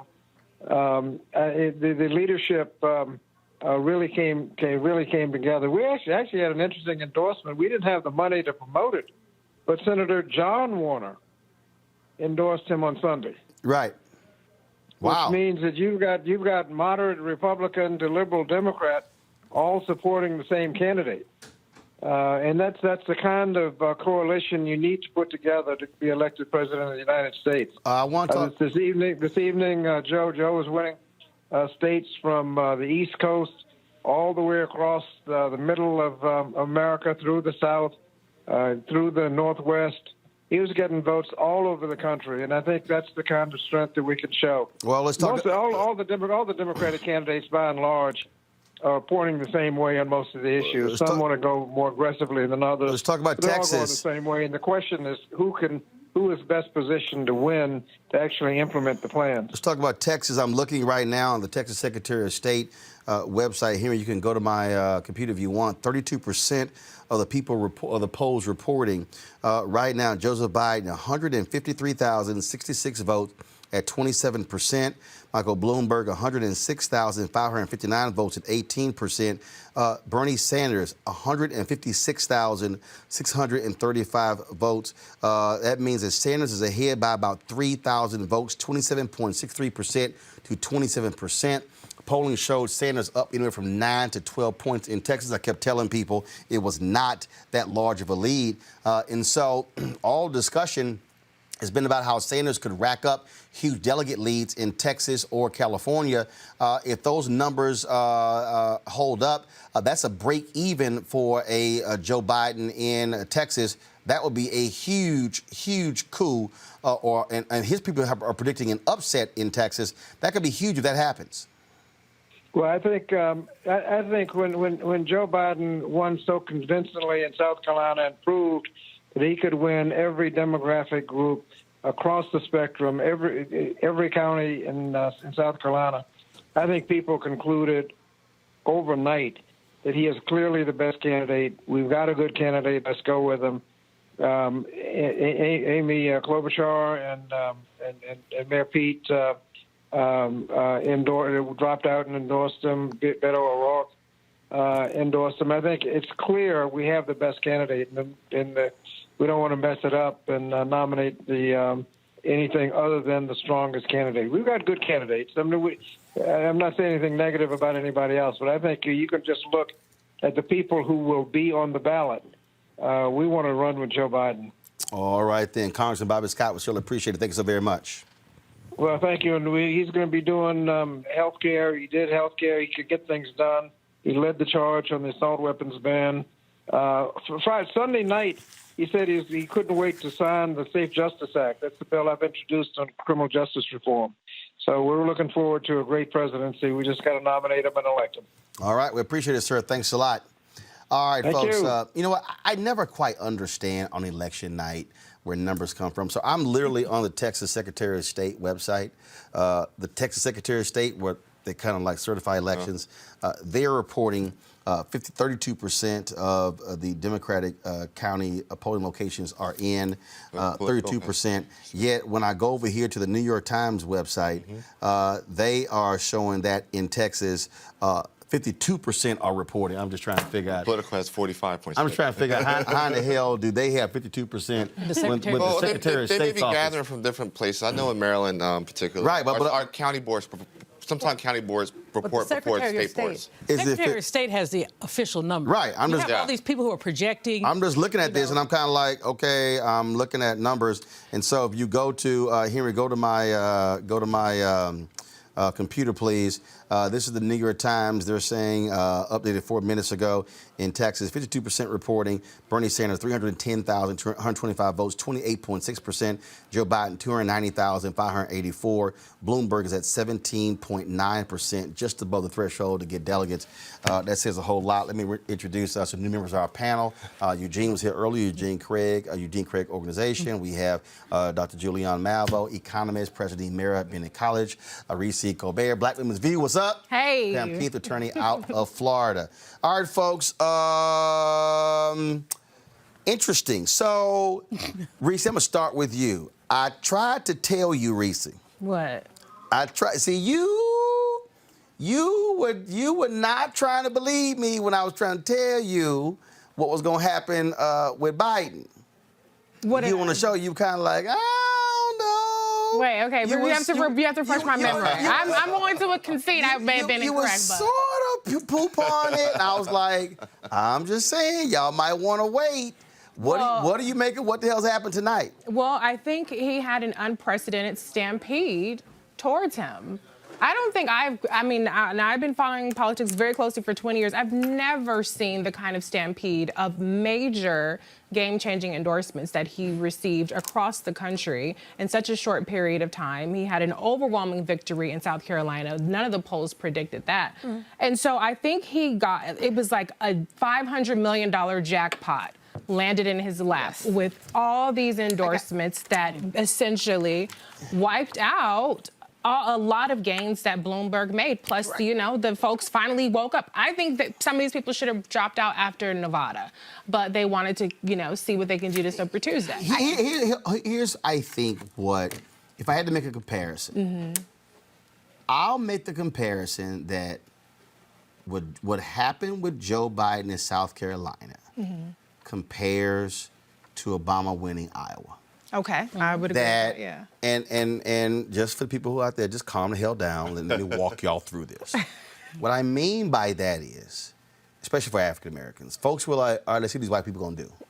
Then Obama wins Iowa, and that opens the floodgates. Everybody forgets 2-3 months out, Hillary Clinton was leading Obama by 25, 30 points. And I think what happened here, it just simply boiled down to, can Joe win? Right. Absolutely. And what I kept saying, Pam, is you don't know if Joe can win until people actually vote. Right. It's amazing what happens when you just kind of wait to see what people are going to do. Okay, I'm going to just disagree. What? There is something happening here that is not typical, normal in people voting. The truth of the matter is all of our candidates were solid, and had the juggernaut gotten behind Pete, we'd be talking about him. If the juggernaut got behind Liz, we'd be talking about her tonight. The juggernaut is controlled, I believe, I may be wrong, by Obama. He put his weight in there. No, he didn't. No, he didn't. Where? Not above. Where? Not above. Where? Underneath. No, he didn't. I highly doubt it. I mean, where do you get your facts Where? from? No, Seriously. First of all, if Obama's making a call to Pete Buttigieg and saying, hey, you have leverage, you should pull out. You know, I'm saying that what happened with the Buttigieg series... didn't have a way forward because he could not attract African I'm American not disagreeing with that. I'm not disagreeing with that. But what I am saying is that there was an operation of the machine that came to play. Jim Clyburn made a critical endorsement at a critical time that had a critical impact. But they are friends and colleagues. You can. I mean, I'm not saying it's your not little true. conspiracy theory just holds no water for me. It's I not mean, love you dearly, conspiracy. sis. It's the but I way mean, the party operates. but you have the. No. It's not a conspiracy. The party does operate that way. That might be your party. Wait. Finish your point, then Julian. Go. Right. If we were to look at what actually transpired, Joe had a really good showing in South Carolina, largely because Elizabeth Warren kneecapped Bloomberg 2 nights before. But Bloomberg wasn't in the ballot in South Carolina. But it made people who were holding off for Bloomberg to see what he could do go back to Joe and say, yeah, Bloomberg's not a better option. And that she exposed him. But what we were seeing when you start to see Congress... Wait. What you Finish, then Julian. When you start to see all of the sort of establishment, congressmen, so on and so forth, lining up, that's a galvanization. It's not a conspiracy. I'm not claiming it's a conspiracy. Okay, I'm all right. saying it's a galvanization. I got it. Julian, go. So whatever you're complaining is plain old wrong. What happened here? We saw Joe Biden. Roland made a point earlier. Actually, I got to put you on hold right now. Let's go to South Carolina. On the phone is Congressman Jim Clyburn. Congressman, how you doing? I'm okay, buddy. How are you? I will say this, and I said it earlier. If Joe Biden wins the nomination and become president, you could sit back and say, make me Speaker of the damn House. Yeah. Because without your endorsement of Joe Biden in South Carolina, that blowout victory, look, tonight don't happen. Right. Yeah. Now I'm gonna get I don't like giving Omegas no credit. None. But I will, for the first time, give an Omega some credit that his whole political life turned around because of you. Right. Well, I appreciate that. I really, really sincerely believe that this country is at an inflection point, and we have got to do something to get this country back on track. We had we still have a lot of good candidates. Some have dropped out, some are still in. They're good. But I just think that the best emissary for the Democratic Party, the best administrator for this country of all the crop is Joe Biden. I think he can win in November. Now, I know the surveys show that other people can win as well. But of all the surveys, the one that polls the best is Joe Biden. So why go with what's good if you got the best on the line? You used to try to play golf. If you want to win, if you got all these indicators out there saying that Joe Biden is the best for the Democrats, I think that's what we ought to do. But so, Congressman, what caused you to endorse? What caused you to endorse? Because initially, did you always plan to endorse, or were you going to allow it to happen? What caused you to say, I need to endorse Joe Biden? I went to the homegoing service of my long I'm an accountant who's been sick for several years. And when he passed away, his brother-in-law sent me a text and told me that he had passed and told me where the funeral was and what time. I went home to South Carolina and went to the funeral. I walked in the church and walked past the coffin, said a prayer, and I turned around. There was an elderly lady sitting on the front pew of the church, way off to the right. It's a rural church in Hopkins, South Carolina.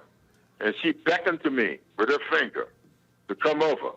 I went over to her, and she said, lean down. I need to ask you something. I leaned down, and she said, I need to know who you are voting for in this election. I want to hear it from you. She said, if you don't want anybody else to hear it, just whisper it in my ear. And I whispered in her ear who I thought, who I was going to vote for and thought she should. And she looked up to me and said, this community needs to hear from you. And that's when I decided to make the speech I made. I never wrote a word. I walked up to the mic. I looked at two of my three daughters sitting over to my right, and there was a seat open next to them. And I just envisioned my late wife sitting in that seat as she would have been at any other political event. And that's when I made that speech, and that's what made me endorse the way I did. You talk a lot about Miss Emily, who passed away, who was your most important political advisor. Right. We look at the exit poll data. 47% of the people said your endorsement was important. 24% said it was very important. And when you look at what happened after that, Tom Steyer drops out that night. Pete Buttigieg drops out on Sunday. Amy Klobuchar, she drops out on Monday. Buttigieg and Klobuchar both go to Dallas to endorse Joe Biden. Then so many people over the past 4 days then began to endorse Joe Biden as well. Do you believe that all of these people were just sort of sitting back and thinking, you know what, Joe's going to lose. Let's see if he can actually do it. And then when he proved he can actually win, the floodgates opened. Yeah, you're exactly right. That lady said to me, in so many words, she was undecided as to what to do. And when I told her what I felt, and after that day, after the voting on Saturday, I went up to Fayetteville, North Carolina, and told, and all I heard from people, we were waiting to see if he had a chance. They had hearts with him all the time. But you know black voters like I know black voters. Whatever may be their heart, they will use their head. And their heads were telling them that they needed to wait to see if Joe could prove he had a legitimate candidacy.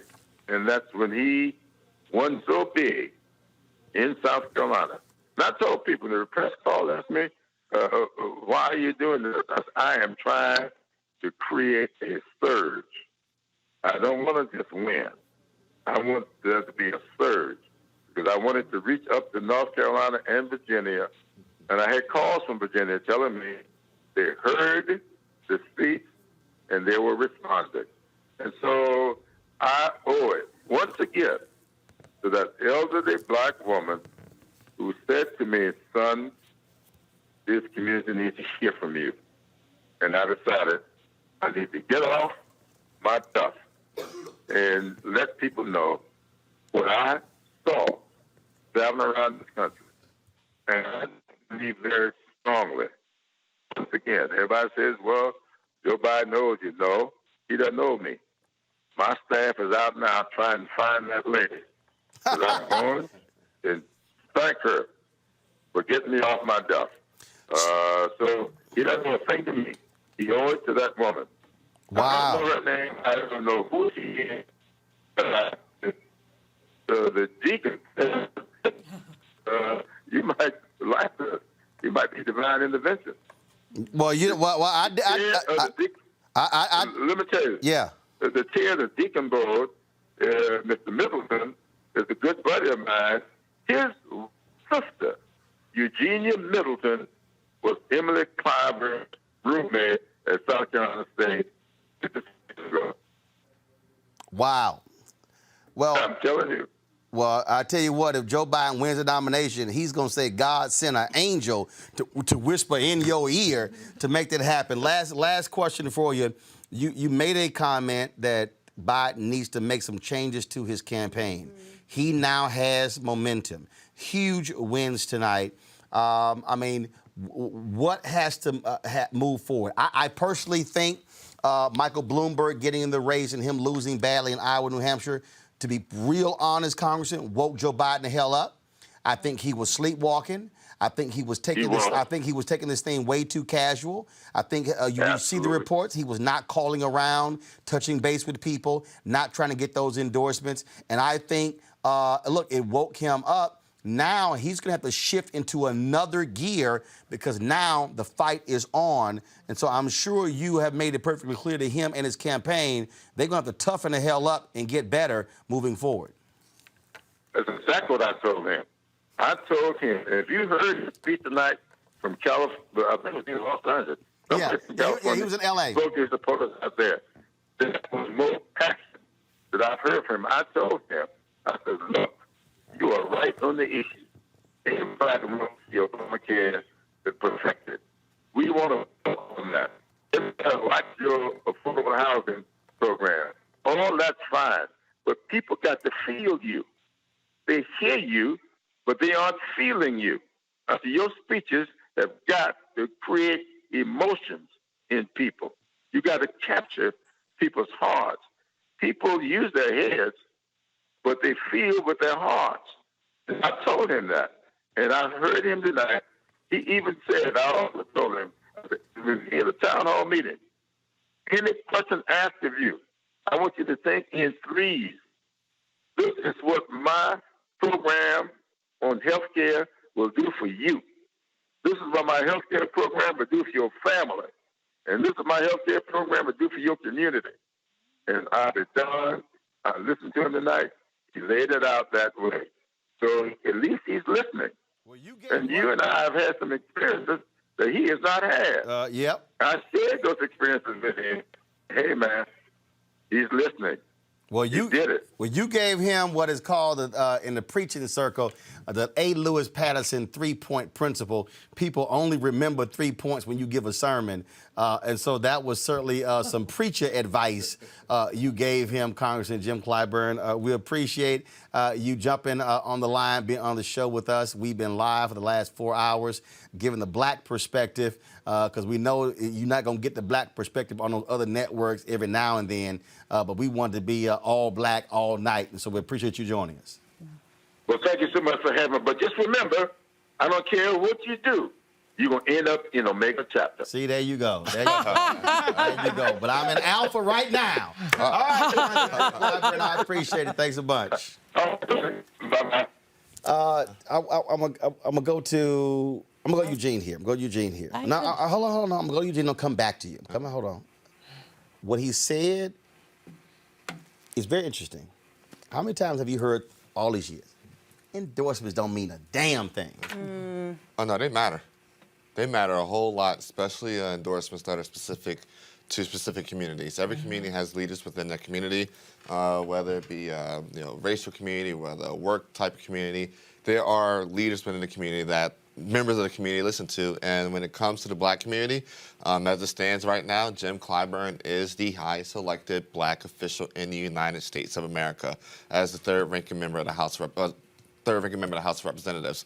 We have 2 black senators after that, and then after that we have no governors. We have 2 or 3 lieutenant governors, a couple attorney generals. So when Jim Clyburn speaks, the country listens. Black America listens, and South Carolina, listened, and they delivered.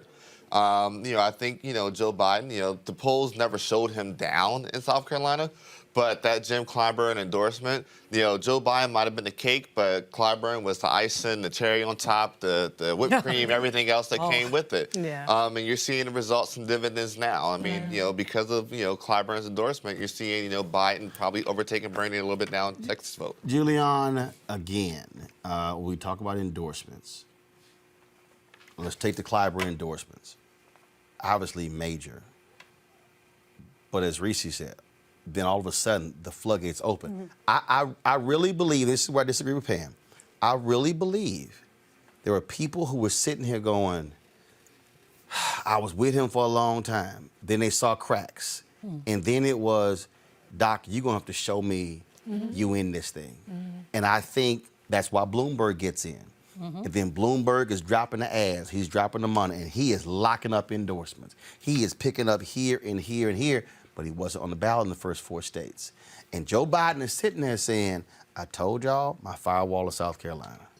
And everybody sitting there, yeah, he's like, no, my firewall is South Carolina.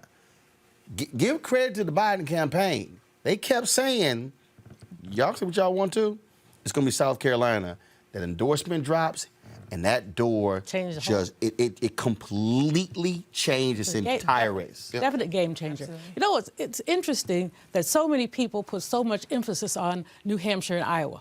When you look at the percentage of the delegates they get, it's minimal. So I really think Biden was right to hold it on until South Carolina, especially since he'd done his homework. But, when we look at, what's his name, Bloomberg, the billionaire, if he is true to form in terms of saying he wants to get rid of 45, then he'll use some of those billions, and we don't need billions. 500 million will do. That's what Hillary had. But anyway, I just think that it was a smashing victory for Biden, and he seemed to come into his own. He did not. His debate performances were pathetic. The best, and that's kind. But it seems that once he got that wind, this evening when he was talking, different person. Right. And so he needed the community, but he really should have stepped up earlier, even if he had low votes, to go into those debates so ill prepared. Really is troubling. I think... Go ahead. Me and Rob were talking earlier, and I think Bloomberg might have played a really interesting special role here in this primary. With him going up on air, he made it extremely expensive for Bernie to spend money anywhere. With him going up on digital, where, you could probably get a dramatic higher burn for your dollar, he made it almost impossible for Bernie to spend money anywhere. So it made Bernie's fundraising prowess moot, almost overnight. And where, Bernie may spend, $700,000 somewhere, and it feels like a big drop, Bloomberg comes in and spends $100 million, and it's nothing to him. He'll make that back tomorrow. But what it does, it becomes an opportunity to block out the sun, while, Biden pretty much has an opportunity to rise via earned media and a big bump out of South Carolina. And speaking of Biden, I know you're following Texas pretty heavily. He just took the lead, actually. And in fact, this is Henry. Go to my computer. This is actually somebody shot a video. Polls in. You want to talk about the turnout in Texas? Yeah. One woman was in line for 3 hours and 17 minutes. Wow. There are people in Texas who are in line. Polls closed in Texas. Actually, more than 3 hours ago.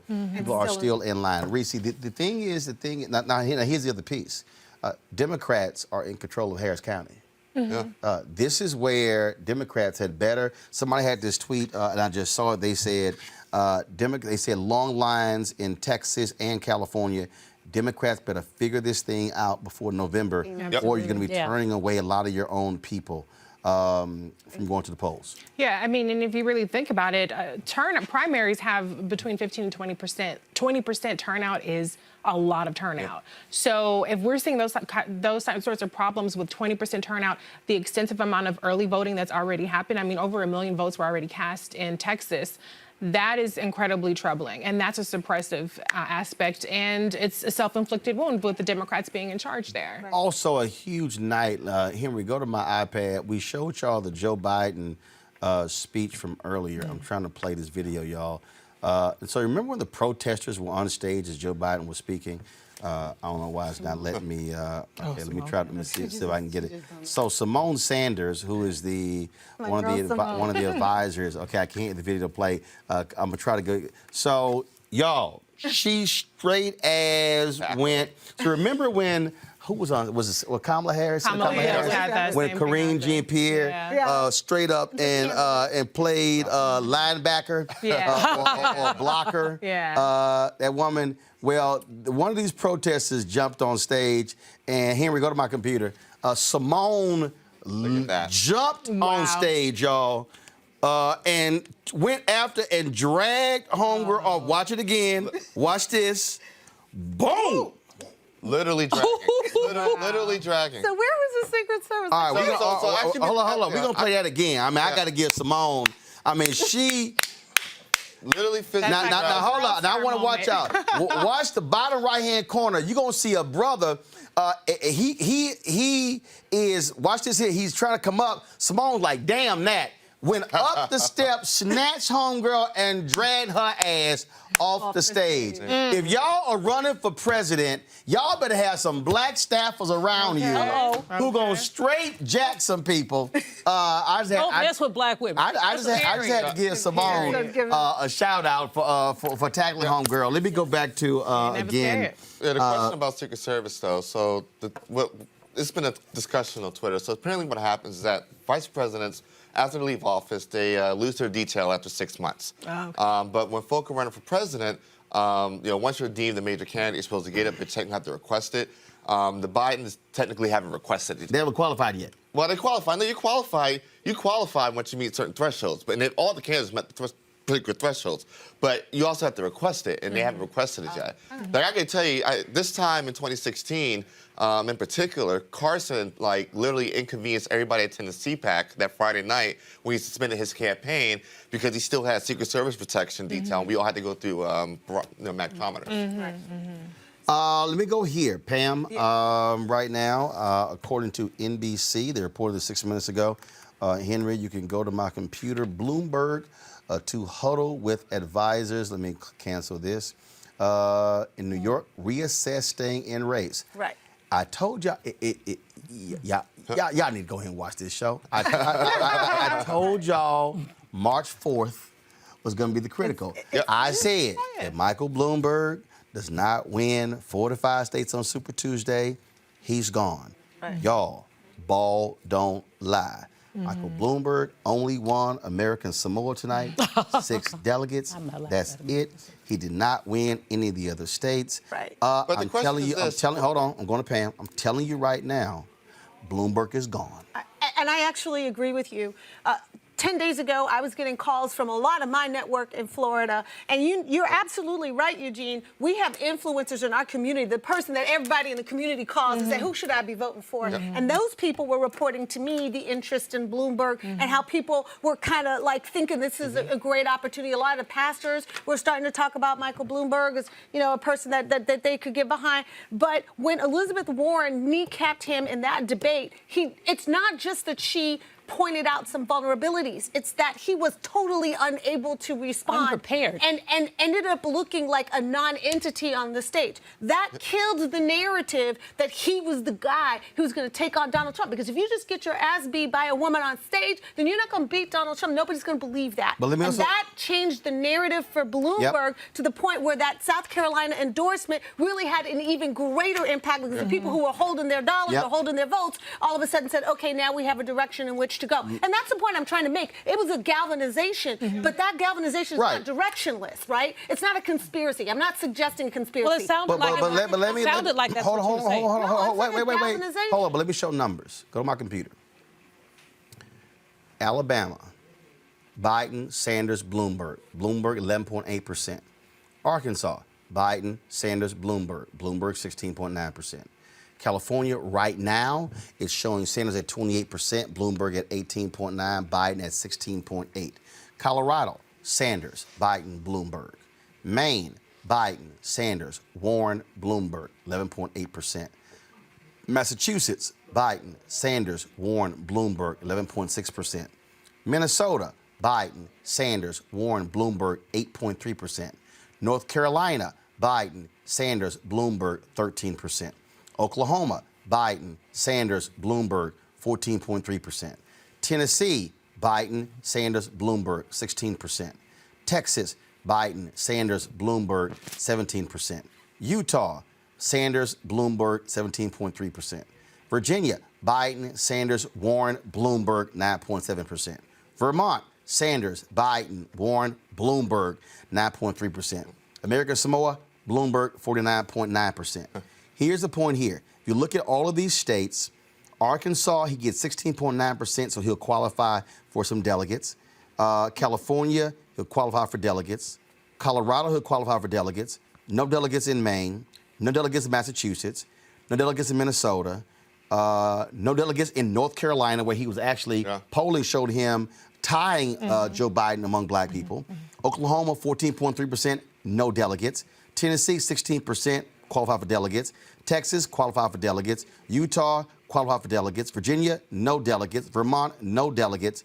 Bottom line is this here. For $500+ million he spent, Mike Bloomberg got his ass whooped tonight. And there is no plausible path when you look at these numbers, because what it's going to show, Michigan, Ohio, Pennsylvania, he might do very well in Florida. Michael Bloomberg thought in November that Joe Biden looked weak. I see an opportunity. What happened was, and all of y'all people, all these media who kept writing and saying that stop and frisk didn't matter, that said the Central Park 5 case didn't matter. Y'all do not understand. Black people were paying attention, and it did not matter if Steve Benjamin, the Columbia, South Carolina mayor, or Sylvester Turner, the mayor of Houston, or even Muriel Bowser, mayor of D.C., all these black people who ran to Mike Bloomberg, the proof is in the pudding. Reese, there is no way in hell that this man stays in, and if he does, it's purely ego. Anything else, because numbers don't lie. Reese, Roland, he paid, 1 second, Reese. Right, no, I agree with you, but also because I've looked at these numbers very extensively, let's also be clear that it seems to me that Bloomberg is actually performing mostly along where his polling was. Biden is the one who had a massive surge, because just if you look at the aggregate polling data as of yesterday, Bloomberg and Biden were not viable, not meeting this 15% threshold in the same 5 or 6 states. And then in those states, even Bloomberg was ahead of that. So Biden did not just, he catapulted from not even being viable in 6 states as of the polling averages of yesterday to now winning several of those states. Because people, again, so it's not, people saw what was going on, and they heard, and see, this is where, again, there are people who were saying, Julian, these debates don't matter. There were 20 million people who watched the Nevada debate. There were 15+ million who watched the CBS debate, and you had the millions who watched online. People were watching. And again, all of these stories against Bloomberg, all of the messaging, and all of that, people say, but all the ads. But people were listening and paying attention. The results are clear. You know, Roland, first of all, Michael Bloomberg paid $100 million per delegate. If you look at, I mean, he doesn't have more than 5. So $100 million per delegate. This is total hubris. I can go in and buy myself an election, buy myself a nomination. What's so fascinating as you read out the numbers with the various states is less Bloomberg. I mean, he's a footnote. He'll be a footnote in this election. But I'm concerned about the Sanders-Biden play. I have elderly friends who have said they will not, and they woke. They're have been politically active. They will not vote for a socialist. People hear socialist, they think communist. And Bernie has been proudly saying, I'm a democratic socialist. So he's cut out a slice of people who would vote for him. And people do forget that black people are not the most progressive people in the world. We're by and large moderate to conservative. So it's fascinating. I'm very curious to see what happens, but we live in exciting times, and sort of fasten your seatbelt on. Eugene, go ahead. So this is the thing. I actually have an interesting take here. I actually think the one thing Michael Bloomberg might have bought himself was the Joe Biden presidency, all right? So let's walk through this. Let's walk through this, all right? Bloomberg gets in, the first promise he makes is this: win, lose, or draw, I'm paying my people through November. You know, you're going to be paid through November. Whatever happens, I'm turning over everything I built over to whoever the nominee is. But that tells me this: okay, one, the DNC is weak. I'm going to be the new DNC. I'm not going to be power broker. I'm going to be the power. Yeah. What then happens is, all right, all the candidates take their eye off the ball, i.e. Bernie or Biden, and say, hey, we want to attack that guy. Break your rules and let him on the debate stage. Bloomberg says, sure, I can play your debate game and waste my time with you. I'm not going to be prepared. What happens? Everybody comes out swinging at Bloomberg, ignores Bernie. Bloomberg then, so what does that do? That takes Elizabeth Warren's eye off the ball. She's so focused on Bloomberg, she's not focused on actually going after where her voters are. Right. The next point here comes in. Bloomberg then says, all right, the real threat here to Biden is Bernie. So what am I going to do? I'm going to target all of my firepower and turn it towards Bernie. I'm going to ignore Buttigieg's inexperience. I'm going to ignore Klobuchar's inability to reach voters that aren't, middle-aged white folk in the Midwest. I'm not going to deal with Biden. I'm not going to deal with Warren. I'm going to turn all my firepower to Bernie. What then happens is, okay, we get the actual vote. Biden has a surge in South Carolina. We get the vote today, and Warren's distracted. Bernie's wounded. Klobuchar and Amy are gone by the time Super Tuesday rolls around. It only cost them $500 million, and it might have saved them probably $10 to $20 billion. Now they have to deal with a wealth tax or Bernie coming in and trying to ramp through some other stuff. Right. But Pam, here's the deal, though, and everything Eugene said, I totally understand. The reality is we have this many candidates. You got to hit somebody. Right. And guess what? If you're Warren, you were standing right next to Bloomberg in the debate. Yeah. He jumps in. I'm sorry, that's a big-ass pinata, okay? And so she did exactly what she was supposed to do. But the other thing is this here. If you look at the last two debates, Sanders pretty much got through them unscathed because folks were going after Bloomberg. Right. But still what happened was voters out there are making decisions. Henry, go to my computer right now. I'll show you. Texas, 61% reporting. Joe Biden is taking the lead. Yep. 390,566 votes to Bernie Sanders, 366,571. Still very close, and Bloomberg is at 16.9% with 218,000 votes. It's a wider margin. But again, what it is showing is that when you have this number of people in the race, the votes is going to be fractured. And guess what? The person who gets hot at the right time, okay, can actually do some damage. And bottom line is, exit polling data show more than 40% of the people said they decided in the last 24 to 48 hours. Absolutely. Your point is extremely valid that there was this sort of we don't know where is the incoming fire coming from and to whom that was going on there. And I'm not sure that I would say that Elizabeth took her eye off the ball. I think she very strongly wanted to expose that Bloomberg was not really sharing the values of the Democratic Party. But the issue is that what value did that add to her? Yes, it helps drive her point.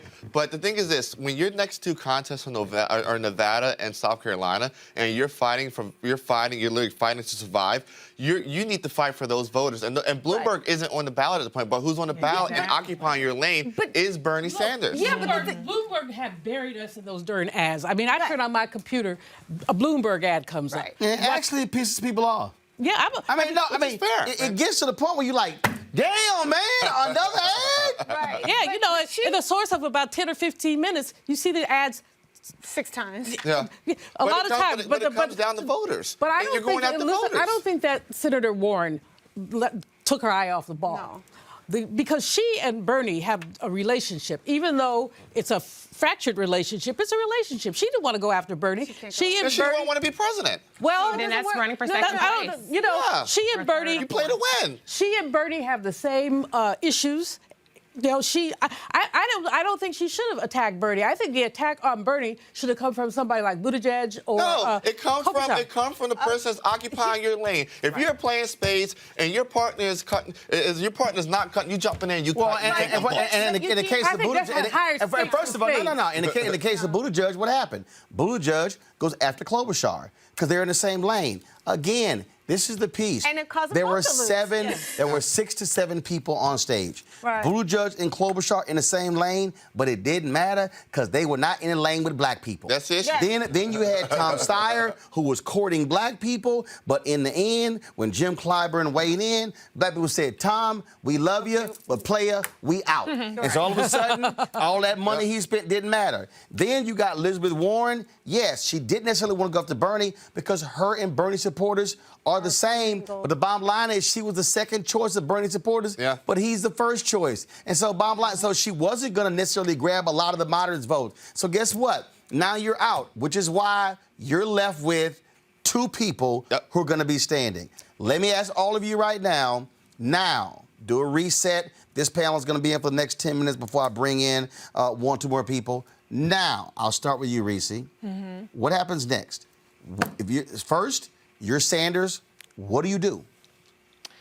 Well, I think Sanders is going to stay the course of what he's been doing. I think he has a solid base. And I'm not a Sanders fan, be clear, but I do think that he has a solid message that's very clear, it's very coherent, and he has a loyal base. And he's well positioned in the head-to-head matchups, you know, when it gets down to 2 people against Biden. Biden, on the other hand, has a lot of fine-tuning that he needs to do. His organization needs to be brought up considerably. He was running a very lean organization because he didn't have the fundraising. So he's going to have to scale up incredibly quickly. I think his message also needs fine-tuning. I don't think nonverbal Obama is going to be adequate in a 2-person race against Bernie Sanders. And so I think that between the 2, obviously Biden is better positioned in the sense of he does have he has a much broader lane of people that are supporting him. But in terms of the mechanics and the organization and needing to fine tune the message so that you can position yourself for the general election, he has more work to do. Right. I got to agree completely. I think that some of the anachronisms of the Biden that we saw early in this process, the no malarkey tour. I mean, he definitely needs to step up his game and his message for this particular time. But I also think that a lot of that is happening around him. Just like the point I was trying to make earlier, which is that Biden didn't do anything differently to make South Carolina happen or Virginia or anything else. Things happened around him. Yes. And one of the narratives that grew out of this is that Joe Biden is decency and Donald Trump is not. And that is something that I think he could actually build on, that Joe Biden is the good guy, the guy that's steady and empathetic, and you can trust him, you know him, he's reliable, and he cares about the people. And I think that narrative is one from which he can actually grow a steady, clear message, especially if he's going head-to-head against Donald Trump. It's a different message if he's going head-to-head against Bernie Sanders. Exactly. And that's a tougher dynamic. But I think Joe has a lot more surrogates to play with now than Bernie does. He has a lot more validators out there than Bernie does. I personally think that my greatest concern is that it gets so toxic between them that whichever side loses, doesn't come back to the table for the general. That's the biggest problem, is that the Bernie, what do they call them, Bernie bros? They're so passionate about Bernie.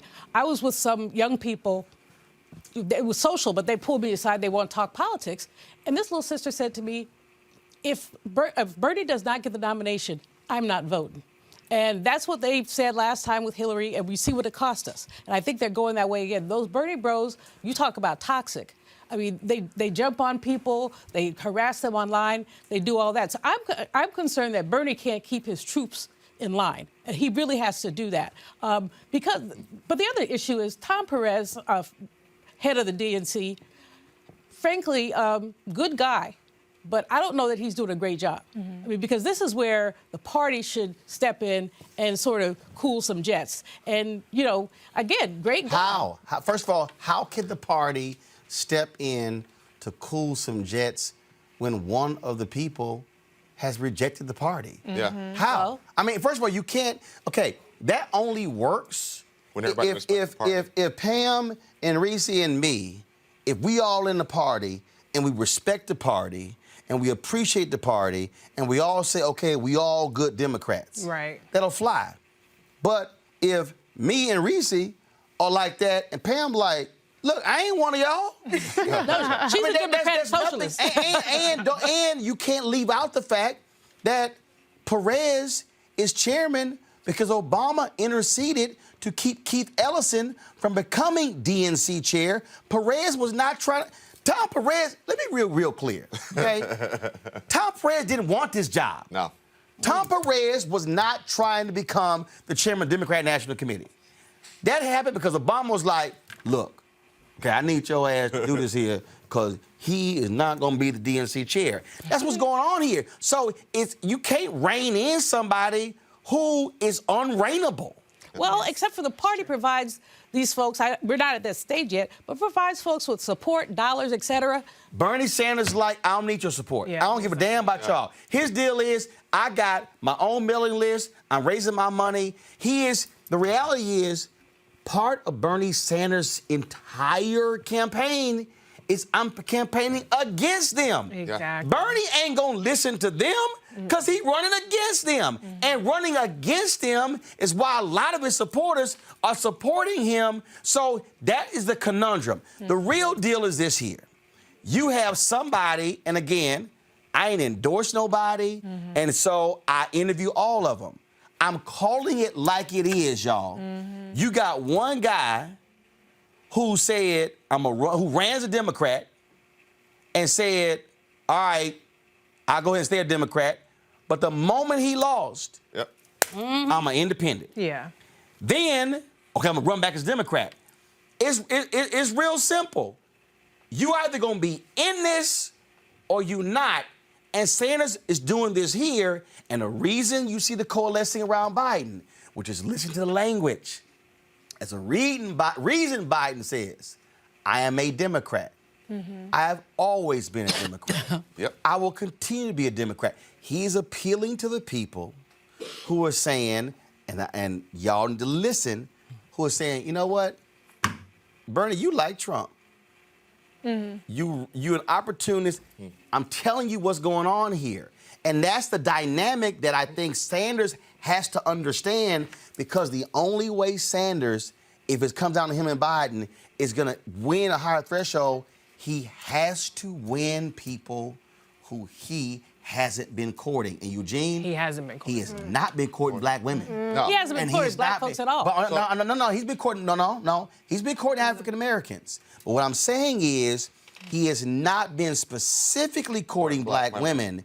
And see, what's about to happen is, you about to see some real, throwing down now, because Bloomberg out, Warren out. Now the groups, Higher Heights, the group of black women who endorse Warren, now all of a sudden it's going to be like, what we do. Patrice Cullors, I think she endorsed Sanders or Warren. What's about to happen is, it's about to go down there. But you can't run against everybody in the party when you got 30%, because you got to get 40, 45, 48. You got to. Right. Go ahead. So two things. I've held that Sanders has always had about a 35% ceiling, and that's what we're seeing across the board. Right. Even tonight, no more than 35% anywhere. But what's coming up is this. We got the next 2 weeks are pretty much 2 mini Super Tuesdays. I mean, you got Idaho, Michigan, Mississippi, Missouri, North Dakota, and Washington next week. I mean, Sanders and Biden probably split those states 3-3, win-win, right? But then the week after that, it's probably a complete wash for Sanders with Arizona, Florida, Illinois, and Ohio. He might take Ohio, but he's going to lose Illinois, Florida, and Arizona. Here's the deal. First of all, he can try to walk into Florida and talk that Castro. Let me real I am making Here's the deal. Here's the piece. I am making absolutely no predictions on any of these states, because if one thing that we have learned from tonight, it is totally unpredictable. You have no idea who's going to be endorsing anybody. You have no idea what's going to happen. But what I do know is this here. When you talk about this enthusiasm, and this is where Donald Trump can run his mouth and tweeting all day, numbers don't lie. 2016, the turnout in Virginia was 782,000. Tonight, it was 1.3 million. You saw South Carolina exceeded when Obama ran in 2008. Texas numbers. All of these people, and this is where all these national people get on. National media has created this narrative that Trump is invincible. Mm-hmm. Yep. I'm telling you, the man is not invincible. Now, what you got to watch out for is the cheating. Yes. As Greg said earlier, he will cheat his ass off if he needs to. Well, cheating and voter suppression. That's what I'm saying. But I will say this here. I do believe that Democrats this time are much better prepared to deal with voter suppression than they were last time. Because they were playing games last time, and Robbie Mook, suppressed their own vote. John Podesta, Marlon Marshall, and all of y'all who were the top of Hillary's campaign. All of y'all were arrogant asses, and you didn't listen to the ground. And like I said in 2016, you had your head stuck in your PDAs and your damn algorithms, how you got your ass whooped. And not gonna make the mistake, and as Lauren said, a Biden or a Sanders will not ignore Michigan. Exactly. Or Wisconsin. Right. Or Pennsylvania. Yeah. It's not gonna happen. I gotta go to a break. We'll come back, more Roland Martin Unfiltered, and we'll give you some results of what's happening in California. Back in a moment with our Super Tuesday coverage. You wanna check out Roland Martin Unfiltered? YouTube.com/Roland S. Martin. And subscribe to our YouTube channel. There's only one daily digital show out here that keeps it black and keep it real. It's Roland Martin Unfiltered. See that name right there? Roland Martin Unfiltered. Like, share, and subscribe to our YouTube channel. That's youtube.com/Roland S. Martin. And don't forget to turn on your notifications so when we go live, you'll know it. What's up? This is Aldous Hodge, and you're watching Roland Martin Unfiltered. Hey everybody, it's your girl Sherry Shepherd, and you're watching Roland Martin Unfiltered. Hey Roland. There's Tim Story, director of Shaft. You're watching Roland Martin Unfiltered. What up, y'all? This is Method Man, Mighty Wu-Tang Clan. You watching Uncle Roland Martin, and the show is Unfiltered. Make sure y'all tune in. Laura Ingram, you suck. This is Diala Riddle, and you're watching Roland Martin Unfiltered. Stay woke. This is Director X, the director of Superfly on the red carpet, or the black carpet, and you're watching Roland Martin Unfiltered. Yo, what up, y'all? This is Jay Ellis, and you're watching Roland Martin Unfiltered. Hi, I'm Chaley Rose, and you're watching Roland Martin Unfiltered. I'm Lex Scott Davis, and you are watching Roland Martin Unfiltered. Hey, what's up, y'all? It's your boy Jacob Lattimore, and you're now watching Roland Martin right now. Eee. You want to support Roland Martin Unfiltered? Be sure to join our Bring the Funk fan club. Every dollar that you give to us supports our daily digital show. There's only one daily digital show out here that keeps it black and keep it real as Roland Martin Unfiltered. Support the Roland Martin Unfiltered daily digital show by going to RolandMartinUnfiltered.com. Our goal is to get 20,000 of our fans contributing $50 each for the whole year. You can make this possible. RolandMartinUnfiltered.com. All right, folks, welcome back to our Super Tuesday coverage right here on Roland Martin Unfiltered. Here we go to a wide shot. Those of you who are watching, yes, the show looks a little bit different. Thanks for Ask Me. Of course, they are one of our partners here and all of the people who are part of our Bring the Funk fan club. We were able to build our new set. Here, we're not completely done, but we, for the most part, and so we did this here. It was first of all, let me look at it. So, first, let me be real clear so y'all understand. It was a black-owned company that built this set. Y'all know how we do. And so, let me get the name. Here, just go ahead and tell me in my ear. I'm looking for your text message. Yeah, the Resource Pool. The Resource Pool, LLC. Black-owned company built our set here. We really appreciate it. So let me explain to y'all what you see below. Y'all can go ahead and get a shot of that. So we did this set with a TV monitor. Come back to the wide with a TV monitor down front. And so they had this thing where we can light it. You see on the ends there, you see the blue, or we can do blue or red. I was like, you know what, that's a little boring. And so when we had Washington Watch, that was my TV One show. There was this art piece that you rarely ever. It was weird. We rarely ever showed it on the show. It was this U.S. flag. It was this U.S. flag that actually had all of these different African Americans who were in this flag, and it was a pretty cool flag. Like I said, you rarely ever saw it. We never used it. Hell, I forgot the damn thing was even there. And yet, when the show, right before, I guess about 2 years before we would say, hey, when the show ends, Jonathan Rogers said he was going to keep this flag, but then when Jonathan retired, the show was still going. So I was like, you ain't getting that flag, and so they brought it to my house. Henry, you can look at that. So this is the flag here. Do you see it? Okay. Let me see if I can try to reset the thing here. Okay. How about now? Do you see it? Do you see my iPad? Okay, I'm showing it's up. So. Okay, all right. So what y'all may not realize is that here they put all these African Americans in the stars. So you can see Dorothy Dandridge, you can see right there Huey Newton, you can see Dorothy Height, Max Robinson. You're right. And so then in the stripes, you see they took these articles and newspaper clippings, and you see Muhammad Ali, you see so all these African Americans, Marvin Gaye, in this piece. It's a huge piece. And I say out of all the art I have, I would sell every piece of art I have, but I would never sell that. Because it's just an amazing piece. And so I was sitting and I was like, you know, I said, I need something like that. I said, it's different. So it's like 1 o'clock in the morning, straight up 1 o'clock in the morning last week, and I'm driving, and I said, I wonder if Leroy Campbell, the artist, could do something. And so what I did, I'm literally driving, it's 2 weeks ago, I'm going to NBA All-Star game. It was 15 degrees in Chicago, so I had to go to Walmart and get me some damn thermals before I left.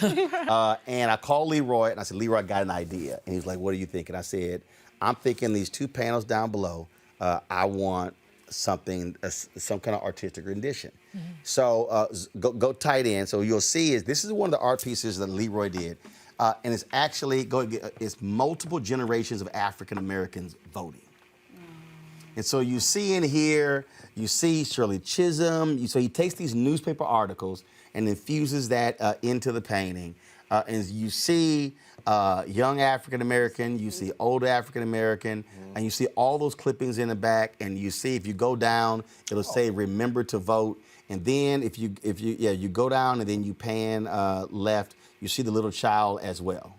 And I said, Leroy, whatever you're thinking, I said, this is what I want. So he actually, they printed 2 canvases, they sent it to us, but Leroy's actually reproducing these actually on canvas. And so he's in London right now, and then he'll send those, we'll mount those. So there'll be actual, just like that piece over there, that Obama piece, that Ted, y'all get a shot of that?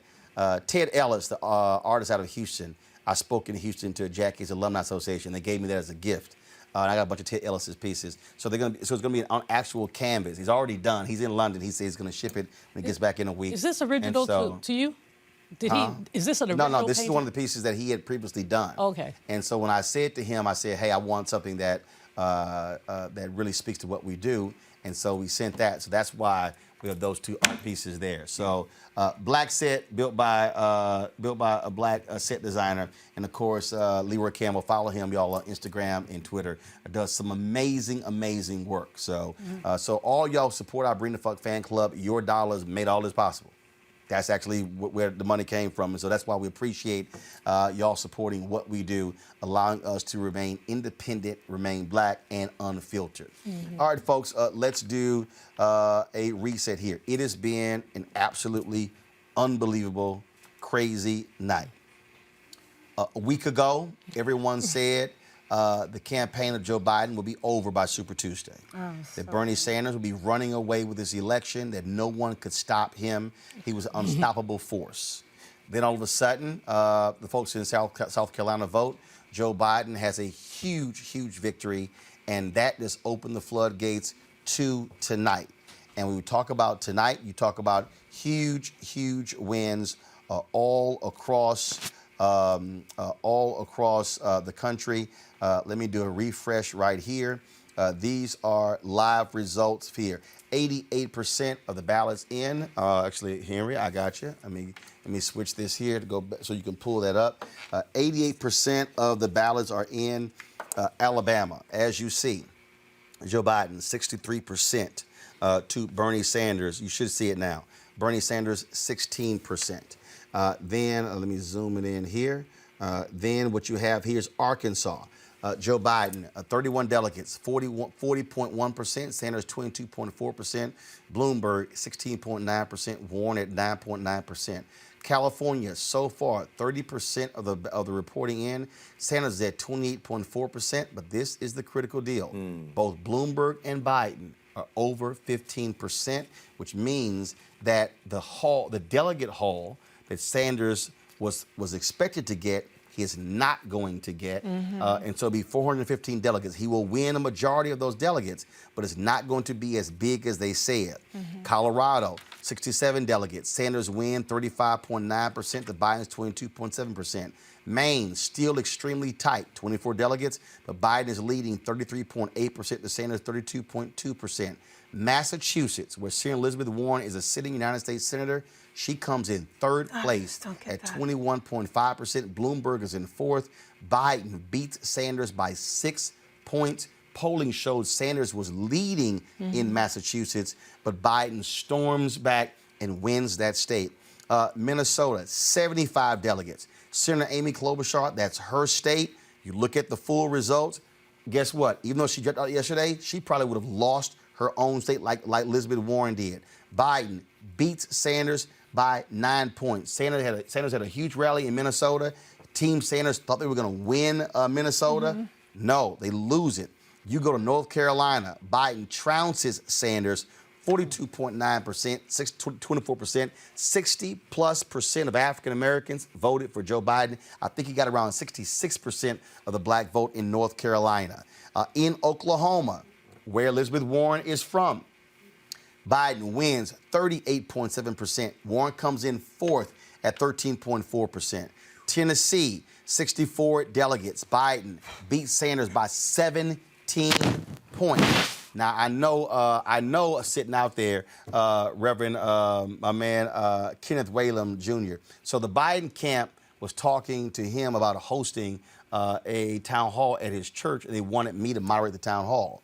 They've been going back and forth, not scheduling it. And he was like, look, are y'all serious or not? Lost by 17 points. They might have wanted to spend some time. Tornado as well, but bottom line is that momentum again, and according to exit polling data, Tennessee was one of the lowest states when they said, would you vote for a socialist? Around 40, it was around 47%. For sure. Texas, where the Sanders campaign, they were really focused on winning there. Biden's people said, we think there's going to be an upset. Y'all, 65% of the ballots in Texas are in, 228 delegates. Biden, 31.1%. Sanders, 28.5%. Bloomberg, 16.5%, which means all three will qualify for delegates. Utah, Sanders trounces Bloomberg, 33.9 of 17.3. Biden, though, 16.4%, qualifies for delegates. Warren, 15.3%. This is the one a lot of people did not see. Biden blows Sanders out by 20 points in Virginia. 53%, 99 delegates up for grabs. Warren, 10.8, so only Biden and Sanders will be able to qualify for delegates. Vermont, of course, Sanders blows Biden out, no shocker there, by 28 points. That's his home state. But by getting 22%, Biden will get some of those 16 delegates in Vermont. American Samoa, 6 delegates. Mike Bloomberg wins 49.9% over Bernie Sanders. He will get all 6 of those delegates. When you look at this whole map here, Reese, I think every potential conventional wisdom, meaning if you got the most money, meaning if you got the most folks on the ground, meaning if you're up with TV ads, if you're blowing them out with digital ads, oh my goodness, Joe Biden can't even get 300 people at an event. Y'all didn't see Bernie has 13,000 in LA. He had 10,000 here. All the people who are tweeting all the back and forth. But what do I always say? None of that matters until real people go to the ballot box. I agree. I mean, it's obvious that Joe Biden, I still maintain, is experiencing the greatest luck anybody probably in the history of this world has ever experienced in the past 48 hours. Because to be clear, the polling aggregate data had him as not even viable in several of the states that he won tonight. There was a seismic shift in his favor when you have two people that almost entirely occupy his lane, his ideological lane, that were polling significantly enough to give him that boost, drop out, and people are panicking at that point. But Reese, I would dispute the use of the word luck in terms of what's happened with Biden. I think that, yeah, I would, because he was working Jim Clyburn. That was going to be, Clyburn promised the networks and some other folks that he was not going to make an endorsement until the last minute. So he said he wasn't going to make an endorsement at all. Well, and then he changed. A lot of people said he was going to make one. But, luck kind of diminishes the achievement. To call it luck, You think it's an achievement, though, that two people dropped out? Yeah, and not by his call. I don't think the votes he got were an achievement. I think that I've interviewed Buttigieg a couple of times, like him very much. Didn't think he was ready, frankly.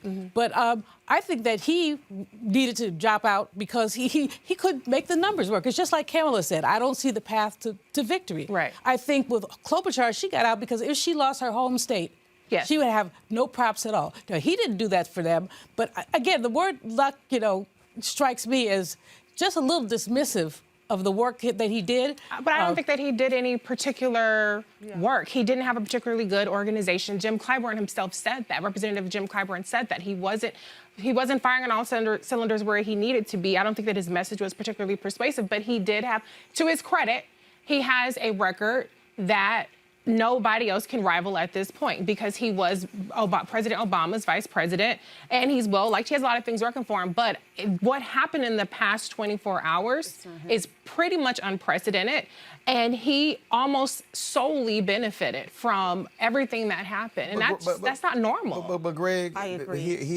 Here's also, Greg, here's why I won't call it luck. Because it's not luck. It's not his work. No. Follow me here. It's dominoes. One thing happens that leads to multiple things happening. Yep. Here's the deal. South Carolina exposed the weakness of the two moderate candidates. Yeah. Pete Buttigieg and Amy Klobuchar were polling together at 2.5%. Right. He was at 2, she was at 0.5. For the black vote. For black vote. Yes. So here's the piece. I interviewed, according to all the stories, the Buttigieg people got together and decided after midnight Saturday night, he's dropping out. I interviewed Pete Buttigieg at 10:55 a.m. on Sunday morning. And you did. And he said that they were moving forward. Yeah. Okay? What happened was, it's a pure numbers game. They sat down and they said, if we could only do 2% among black people in South Carolina, we are going to get dusted in the rest of these states. Right. So what really happened was the strength of Joe Biden exposed the weaknesses. Everybody touted Buttigieg and Klobuchar when Iowa and New Hampshire voted. And people I remember, I'm not going to name the person, but Saturday night, I was at an event and this guy was like, but why can't Joe get white voters? And I was like, player, it don't matter. Watch what's about to happen. Right. And this person was telling me I was crazy. No. So all of a sudden, 3 people got exposed. All the money Steyer spent, and then black people said, Tom, we love you, but you ain't got no shot of being president. So that one big victory wipes out 3 of the candidates. Then all of a sudden, if you want to have a future, you sitting there going, I'm a moderate. Klobuchar and Buttigieg have been killing Sanders in debates. So they were never going to endorse Sanders. I specifically asked Buttigieg about that, and he said, I'm concerned about down ballot people. Right. So now all of a sudden, you're Joe Biden. One critical victory. That's it. Exposes your strengths. Yeah. Exposes their weaknesses. Yeah. And even though Bloomberg was not on the ballot, it exposed his weaknesses. Of course. And now all of a sudden, here we are almost at 1 a.m. on Super Tuesday, and there's no shot that pretty much Warren will drop out, Bloomberg's going to drop out. Come Thursday morning, this is going to be a two-person race. Absolutely. I don't know. Hold on, Greg. And Roland, what I would say is, well, let's start with what you said about 10 minutes ago. You're not going to predict what happens next week. Because when Warren drops out, now there's a question of what she polls her support and Sanders. We've seen Sanders consistently polling around a third. And we can ask ourselves a very basic question tonight. What really changed? Because if you take the numbers from Buttigieg and you take the numbers from Klobuchar in the white primaries, New Hampshire and Iowa, and combine them and add them to Biden's numbers, if they hadn't been in the race, and let's say that that had been the lane that Biden would have benefited from the most, then he would have beaten Bernie. In other words, Bernie's numbers look consistent tonight with what they've always been. Right. And of course, again, which is the reason anybody watching the election returns tonight should be watching this show. Another reason, you talked to the only reason we're talking about Joe Biden tonight, as you said, dominoes. You talked to that South Carolina Bulldog Q, the man himself, James Clyburn, who rescued the man, because when that Negro firewall kicked in, it then signaled, I'm just tying together some of the things that people have brought up tonight, beginning with what you brought up as well, which is it signaled to the rest of the country. What did you say a minute ago? What have you been saying all night? People made up their minds in the last 24 to 48 hours. Yep. Once that signal went out, and blacks in Alabama, blacks in Tennessee, mind you, red states that he ain't gonna win in the primary in the election, but if he's the nominee, they say, oh, okay then. And then as the early returns came in tonight on the East Coast, Texas hadn't finished voting. If you go look, looks like he carried Houston, but he didn't carry, Biden didn't carry San Antonio in them. The Latinos, and then California gets the signal. Joe Biden, Reese, to your point, it went viral. There's a contagion dimension. There is a kind of luck dimension. But to Roland's point, the lead domino was South Carolina. Yeah, it was a and domino, all it did to conclude is expose, as you say, that the percentages that what people have been getting didn't really change tonight. No. Those votes, and the only other thing I would add is those down ballot races that Buttigieg claims to be interested in. One of them, it looks like Jeff Sessions is going to be in a runoff with the former football coach of Auburn. I don't know if you can pull it up and look and see. And out of those two, yes, sir, Jeff Sessions is the most sensible one. Probably. No, he is. Tommy Tuberville, his first ad was a absolute just racist ad. So, Lord, first of all, that's why would just anybody Alabama. play football for Auburn? Lord have mercy. No, but I'm just saying, you see that though, right? Yes, sir. Julian, what? Again, moving forward, I think moving forward was about to be very interesting. And when I asked in the last round, well, how do people see next? Here's what let me predict what Joe Biden's going to do. Joe Biden's going to focus on character, morals, and values. If you go read John Ward's book dealing with the 1976 race, when he said when Camelot came to an end, it was a fight between Ted Kennedy and Jimmy Carter. Jimmy Carter ran in 1976 on a message of restoring character and values to the White House.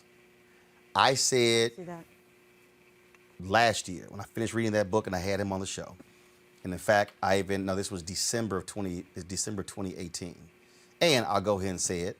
I sent that book, to Booker and Harris. And I said, if the person who makes character and values a point, I said, it's going to resonate. I said, don't ignore that, because there are independents out there who do not like the language that are coming from the White House. But Roland, do not like it. And so Biden is sitting here looking at that. And so why everybody keep thinking this is about big structural issues? It's not. No. There are some. If you study Trump winning, the whole wrapping around the flag and loving the military, there's another thing that Americans have also liked: decency in politics. And if you, and Biden, he doesn't yell. He doesn't have one tone. He has the ability to be empathetic and to connect. And I'm just saying, people better understand those are political qualities that people say, you know what? That's a nice guy. Yes. I'm going to vote for him. You need to understand, for Sanders, he is going to have to make an appeal to black women. And I don't know what that's going to look like. Well, see, the other thing about Sanders is that he hollers all the time. I mean, he has one voice tone.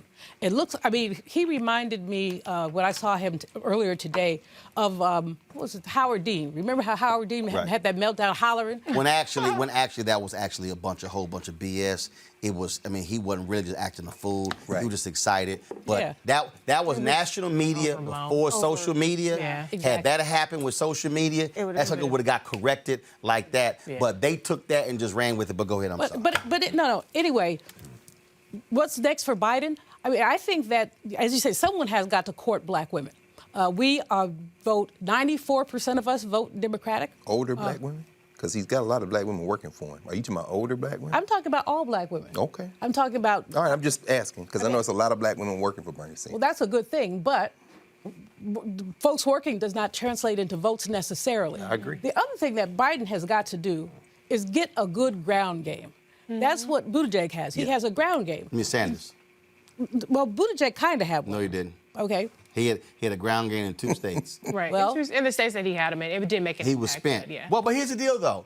You can't have a ground game, you broke. Yeah, exactly. And Now he needs money. Now, He has look, resources. after he won South Carolina, Money came in. $5 million in 24 hours. Right. What you're about to see, don't think for a second. You're about to see probably the best fundraising Joe Biden's ever had. He is now going to be in that position, which is why when Clyburn made the point when he said, okay, you're going to have to change some stuff. When Clyburn said, you got to show some passion, I'm telling you, Pam, Joe Biden, I'll go back to when he, it was in New York Times. This is before he announced. I never forget, there was a line in there where Joe Biden, where they said that people close to Joe Biden said that he wanted to be assured that he was going to get the nomination. And I never forget when I read that, I said, player, you're going to have to earn this. Right. I think for all the people who said Michael Bloomberg should not have gotten in, I think Michael Bloomberg getting in and losing Iowa, New Hampshire woke his ass up. Joe Biden was coasting. Joe Biden was not doing lots of events. He was not calling upon people. He was sort of laying back. He was doing the Hillary. He had to get his... No, Hillary actually Hillary worked. really worked. Yeah. No, but Hillary acted like she had it. No, he was even worse. He wasn't even try. He did events in Iowa where he spoke, wouldn't take questions. They were like, that's not how we roll. What he now is going to have to calibrate his campaign, and that, I'm just going, easy like Sunday morning. No, you about to face a bulldog now. Exactly. You about to face a bulldog who's about to be even more of a bulldog. Right. I think a couple thoughts. First of all, I think, and I know it's unusual and perhaps unprecedented, but I think Joe Biden's strongest possible move right now is to disperse the responsibility to a team. Agreed. Announce your VP. Put Pete as your Department of Defense. Put Warren as your Department of, your Treasury. To tell the people so it's not Biden against That is exactly or right. Biden's against Trump. think It's it's a good the idea. team of extraordinary Americans. The cabinet of rivals. And not only that, but that means that Kamala's elections powerhouse, Beto's election powerhouse, Pete is out there on the stump for him, for the team. It's restoring American leadership. It's and That's each right. of them bringing their best talent to the game. And if he that's threw a team. Republican in there, No, hell no. Oh, hell no. I know it's not a Republican No, life. hell Republican no, life. no. Let me go. No, hold on. Let me just go I'm in. not saying that. I'm just No, saying that. hell no. Hell no. Hell no. He talking to you, Pam. I ain't talking to you, Pam. No, hell no. No, you I right, don't Pam. want to hear You no talking Democrat. about that. Because guess what? Republicans don't talk about that bullshit. Nope. Republicans like, I ain't putting no Democrat.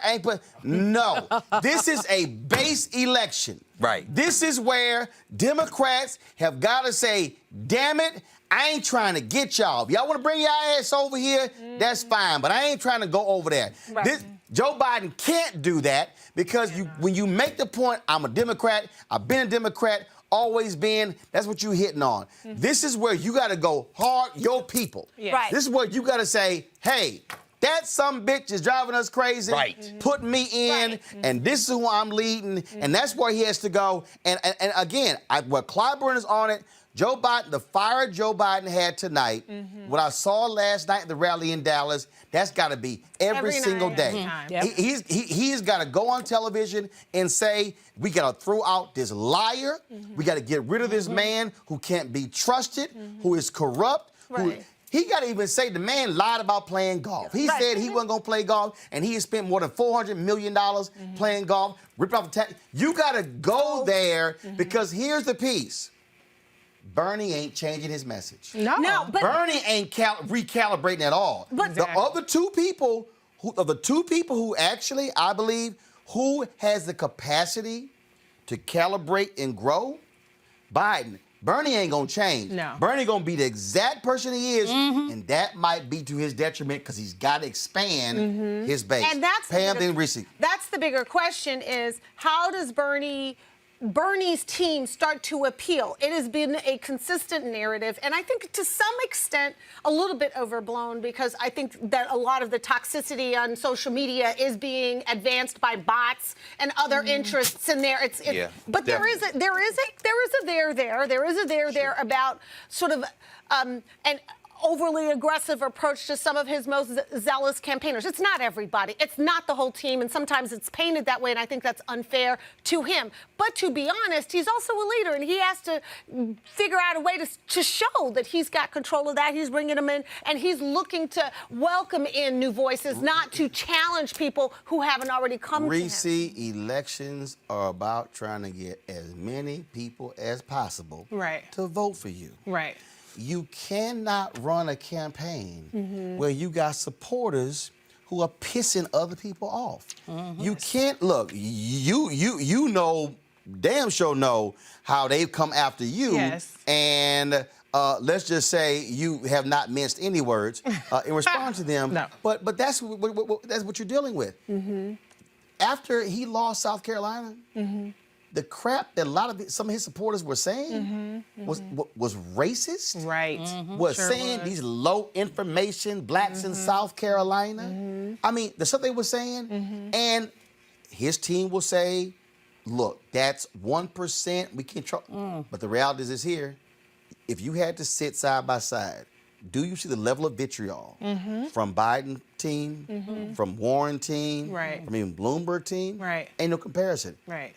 The vitriol that you see on social media from Team Sanders, meaning supporters, rivals that of Trump. Absolutely. And that pisses You think? Oh, yes. Oh, yeah. I'm talking about I language. agree. Hold on. Follow me here. I didn't say the whole team.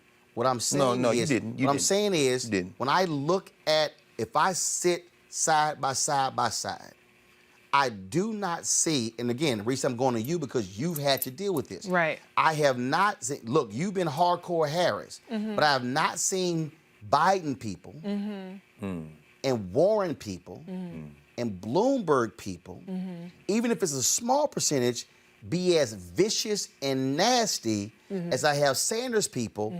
And what people have to understand is, that plays a role with somebody like, man, look, y'all have pissed me off to the point that I ain't voting for him. Yeah. Just share with people again what you've had to deal with. I mean, it's a nightmare dealing with them, and they're very intimidating to people. I'm not intimidated because I'm not easily intimidated, but I mean, if we just talk about what happened with Pete Buttigieg, they actually had a Reddit forum where they had to give instructions to Bernie supporters on how to approach Pete supporters. And they said, delete your rats emojis. You have to go through your history, delete your rat emojis, delete your pictures, delete these kind of tweets, your snake emojis before you reach out to these people. I mean, they take it past. It's one thing to argue on policy, but when you Photoshop Pete Buttigieg's head onto a rat, or you share torture porn, which is, there should be a trigger warning for it, to try to, talk about Pete's homosexuality, and it's. So what happened to you? So what happened to me? I mean, as a Kamala Harris supporter, Kamala was the #1 target of social media attacks for years, and it was always, all the Kamala is a cop stuff, but it was always just really vitriolic towards me. I have a YouTube channel, Black Women Views. I started moderating the comments because if I say anything about Bernie, it doesn't even have to be anything negative. It was cunt, whore, bitch, everything, all the time. Sorry, I hope I can say that on your show. There's a show called Unfiltered. Right, okay, and so after I got sick of reading that shit. Now, I didn't have to read it as much on Twitter because, you know, it's a little bit more open, but on YouTube, it's just a free-for-all. So I said, you know what? I have to just deactivate my comments because I don't want to go through 20 comments of being called a bitch and a whore because I said something that's my prerogative to say as a black woman. I can say whatever the hell I want to say about anybody, period. And now I'm going to be called out of my name by all these freaking assholes on Twitter? No, absolutely not. And so those are the levels. It doesn't silence me. It doesn't intimidate me. But it's disgusting to read that over and over again. It's disturbing. And it could go on. If I turn off the comments on one video, it would be on 5 videos until they wanted me to know that I was this. So that's the kind of stuff that you have to deal with the Bernie supporters. Go ahead. No, I'm just, you know, nobody should put up with that. Right. Right. I think that, of course, our friends in the Ukraine and China and everywhere else, I have no doubt that some of that's algorithm related. Exactly. I have no doubt that some of it is actually human beings. It's a lot of it is human beings. I have no idea how you or me or anybody else could determine which was which, but I'm assuming that there are mechanisms for doing that, and I think that Facebook, that YouTube, that Twitter, that all social media should be required by law to trace that to see, because some of this stuff is beyond hate speech. Oh, yeah. But I'm saying that in this moment we're in, and this is where I say, of course, Bernie's not going anywhere. We look at the delegate count tonight. It's only about a couple of dozen separating them, and Texas, California isn't in. So with all the conversation after all this time, we're still not talking about a huge lead for either of them. Nope. Bernie's not going anywhere. It could very well be we get to the Democratic convention with no nominee, the real broker convention, and then, Pam, what you brought up, I think, is really the only way Joe Biden puts himself in a position to win this election. Yeah. And that is to recede from being the guy. He's clearly not capable temperamentally, intellectually, his age, his diminishing mental facilities, whatever you want to say. He's not, and let's just be candid. This is unfiltered. Gotta be clear. He's not Obama, he never was. When he won in South Carolina, it's the first primary he ever won in the presidential campaign, 3 times trying.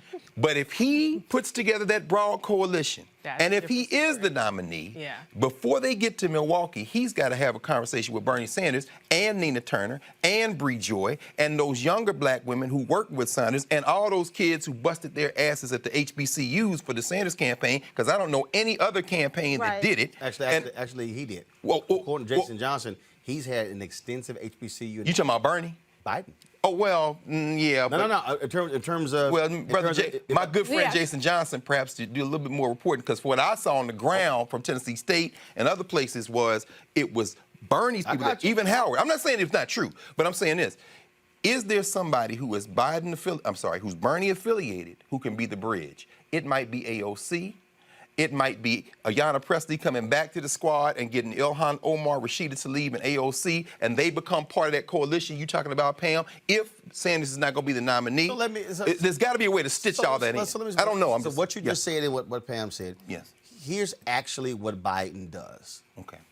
If he, before the convention, because normally what happens is after you win the nomination, you announce who your VP is, and then you go to the convention. Let's say you go through March, and then let's say you get to April. If you're Biden and you announce your VP then, first of all, I don't think he doesn't have to do a cabinet. He doesn't have to. I think what you do But it would help, I think. No. Here's why. Because first of all, what that now does is, now what then begins to happen, media begins to vet, are you good enough? So now all of a sudden the focus is off of you. No question. All he has to do is announce a VP pick, because here's what it also does. It also, I go back to 2000. Bush v. Gore is tied. Gore, people are fighting. Bush goes, we won, act like we won. Right. So what happens is you look presidential. Because, I'm sorry, y'all do whatever y'all want to, but we gonna act like we won. That's right. And so that's exactly what you do. I think if he does that, what he is also signaling is, I'm the nominee. That's true. But Sanders can do that as well. No, he can, but he won't. I'm the nominee. I'm moving on, because here's the other piece. Sanders has already said whoever's my VP nominee has to support Medicare for all. Yeah, he has The difference between Sanders and Biden will accept somebody who's a VP nominee who differs with him on issues. Sanders is not going to pick a nominee who is at odds with him on issues. And again, I just believe, looking at the two and just studying these campaigns, Sanders is so locked into his position, he offers no room for any level of compromise, and that is going to be the difference between how people support him or Biden. Final comments. Supporters. How do you get his supporters? Because we need those Sanders supporters. Well, here's the deal. Here's the deal. If you go back to 2016, a lot of these people were pissed off with Hillary. She had 3 million more votes than he did. Yeah. She only lost by 78,000. Right. So the reality is, polling data shows 25% of Bernie supporters are going to vote for Trump anyway. So once you start breaking down the data, and now if I start going back to these numbers right here, when you look at these numbers, okay, and in the states where Biden is winning, you're seeing massive turnout. Right. What you're actually seeing is that, Bernie, you're not the one who's actually turning them out. Right. So it's you gotta treat it very carefully. But I think out of the two candidates, who is likely going to recalibrate, offer more unifying message, and who's not going to shit on the other person's candidates, supporters, I think it's going to be Biden. Yes. I think that's what's going to put him over the top. Sanders just will not recalibrate. He ain't going to do it. I want final round of comments. I'm going to go Pam first, then I'm coming back to Julian. Go. I think you're probably right that he's not going to recalibrate, but he's not a stupid man, and he has smart people around him. And yes. And I do believe that they're going to start to think about, okay, what's our next trajectory? How do we, maybe they bring Alexandria Ocasio-Cortez into the mix because she's wildly talented. Right. She's already out there as a surrogate. Right. Maybe there's another role that she can have that can maybe bridge the gap with women of color. There may be others out there. Ilhan Omar is one that they're going to take a look at this. They're very smart people, and they're actually really decent people, and they're very, very passionate about trying to change the status quo for the people who are really left behind in our politics. You got to remember, he lost in 2016 because he got crushed in the South. Agreed. He has got... Agreed, but... Georgia hasn't voted. Louisiana hasn't Florida voted. And many others. Florida hasn't voted. He cannot... Again, I go back to exposing weakness, what happened with South Carolina. Right. What Biden is doing tonight is furthering, exposing Sanders' weakness among African Americans. And even though he's doing better, Pam, he cannot afford again to get crushed in the South, because what it's signaling is, bro, we ain't with you. Right, and I'm not suggesting that he's going to be able to turn that over overnight. I'm not suggesting that, but what I am saying is that he does have a machine. He does have an incredible social media presence. He does have some really core policy ideas that if were framed maybe a little bit differently, I think a lot of people would buy into. I think you are right. We are seeing a galvanization around Joe Biden. My candidate, Elizabeth Warren, underperformed, and disappointingly so, because I think she was so much the substance, so much the heart and the empathy, the talent, the experience, just a workhorse, a person who actually puts in the work. It's not fluff with her. She actually absorbs the information, and she considers race issues in all aspects of her platform. But she's gone. But she did underperform tonight. And so to me, there's a question of what happens to the people who supported her and where they dispersed. And I think the next week is going to be very, very tough. Julian, here are these southern states that Sanders has to be concerned with. Florida, Georgia, Mississippi, Louisiana. Even though it's not a southern state, Missouri. He's got to be concerned about Illinois. Yeah. Black folks in Chicago and Cook County. So I can skip Indiana. Okay. Now when you talk about Pennsylvania. Now when you talk about New York State. Okay. Bottom line, I'm telling you, Bernie is going to have to do better with black people, specifically black women. He does. And that, I'm reflecting Congressman Clyburner's comment about how he decided to endorse Biden. And it came from, as he put it, an older black woman. Both Biden and Bernie need to pay more attention to black women, because we basically hold the power in our vote. It's challenging to see how hard we come out for the Democratic Party and how little it does for us. I mean, I can't tell the whole story, but there was a sister who was trying to do a conference for black women, approached the party, asked for low five figures, about 20 grand. They said no. So she went and raised some money herself. But they need to, all the players need to go out of their way to make sure that black women feel included. Right. And not Reese. Yeah, go ahead. Well, I think that Joe Biden had an incredible night. I give him 100% credit for that. Don't get me wrong.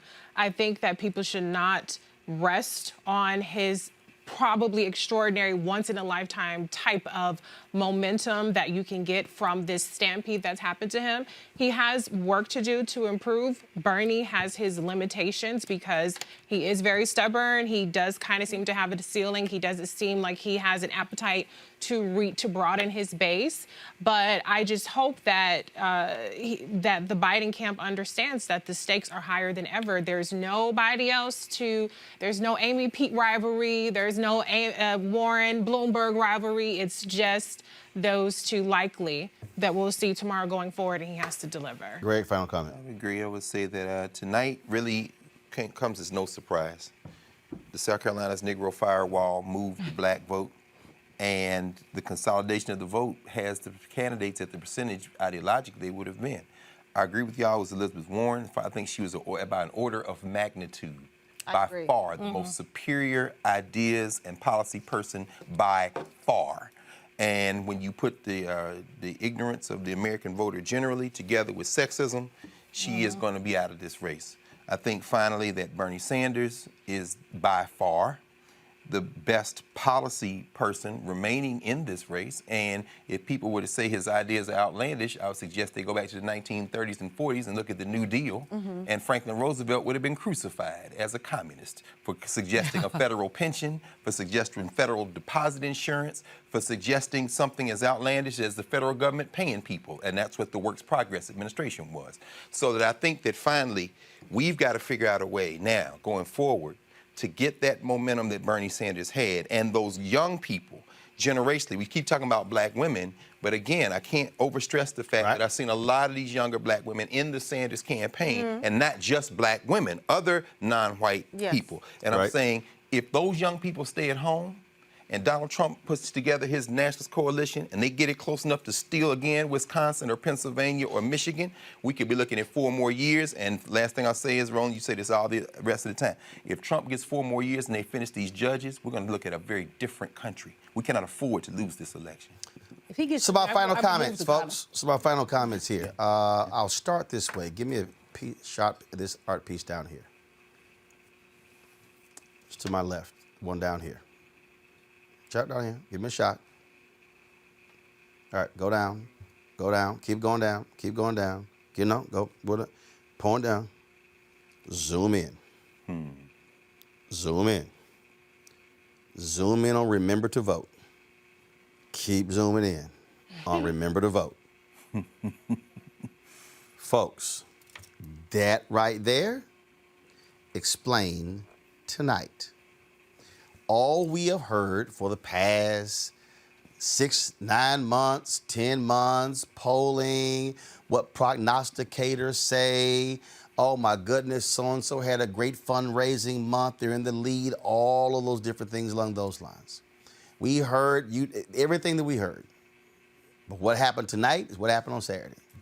When the people decide, stuff changes. That's exactly what happened in this campaign here. The race is not over. Nobody has won enough delegates to get to 1,991. But the reality is this here. I hope y'all in other states are ignoring all the noise where you are making your own choices. You're likely by Thursday are going to have 2 choices. Senator Bernie Sanders or Vice President Joe Biden. Those are likely going to be your 2 choices. Moving forward, African Americans are going to play a critical role in whoever the nominee is going to be.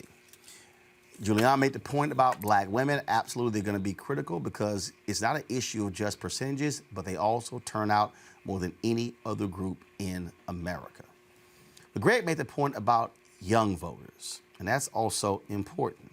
I have said not to diss young voters, not to make them feel small, but bitching and moaning and tweeting is not voting. That's right. You can call somebody a boomer as a way of being condescending and throwing shade, but guess what? That means nothing. Because you know what boomers do? They vote. My parents are 72. My dad will be 73 in April, mom 73 in November. They were up at 5. They were actually up. They were not up at 5 o'clock this morning. They were actually at the polls at 5 this morning because they worked the polls. My dad just sent me a text. They'll get home at 11:30, which means that my parents put in 16 hours a day working the polls. What y'all got to understand is that older folks vote. Yes, sir. You could talk about them like a dog. You could say they don't know anything. You could try to call them low information voter. But every survey that you read, white, black, Asian, Latino, Native American, atheist, gay, straight, don't matter. Do you know who vote in the largest numbers? Older Americans. Because, see, they understand what not voting means. Moving forward, you can't sit your ass at home and say, I want to see change, but I don't want to do anything about it. Now is the time for people of conscience to use the power of their vote. And for those of you who are idiots who say it doesn't matter, you a dumbass. And I said it before and I'll say it again. Because voting is a part of our way to create change. Then we have to make them do what we want to do. So we'll be following the results next week. And the week after that, move towards the convention in July. But I can guarantee you right now, the race that we now have is not what people thought it was going to be just 2 weeks ago. And that's what happens when black people show y'all how to do this. One, they knew how to count in South Carolina, Iowa. They were also diverse, New Hampshire. And maybe the Democratic Party, the Republican Party now realizes that with America changing demographically, you might want to stop having lily white states. Start this whole thing off. Because maybe other candidates would have a better shot if diverse states went first, as opposed to Iowa and New Hampshire. We'll have a full breakdown tomorrow on Roland Martin Unfiltered. I won't say tomorrow. I'll actually say later today. This is past midnight. We certainly thank all of you for watching our Super Tuesday coverage. We want to thank all of our panelists who came through today, being a part of this great night. We started, almost 5.5 hours ago. Certainly want to thank all the folks on our staff for making this possible as well. And so, please support what we do by going to RolandMartinUnfiltered.com to ensure that we're independent, black-owned, and that way we stay unfiltered and unapologetically black. I'll see y'all guys later.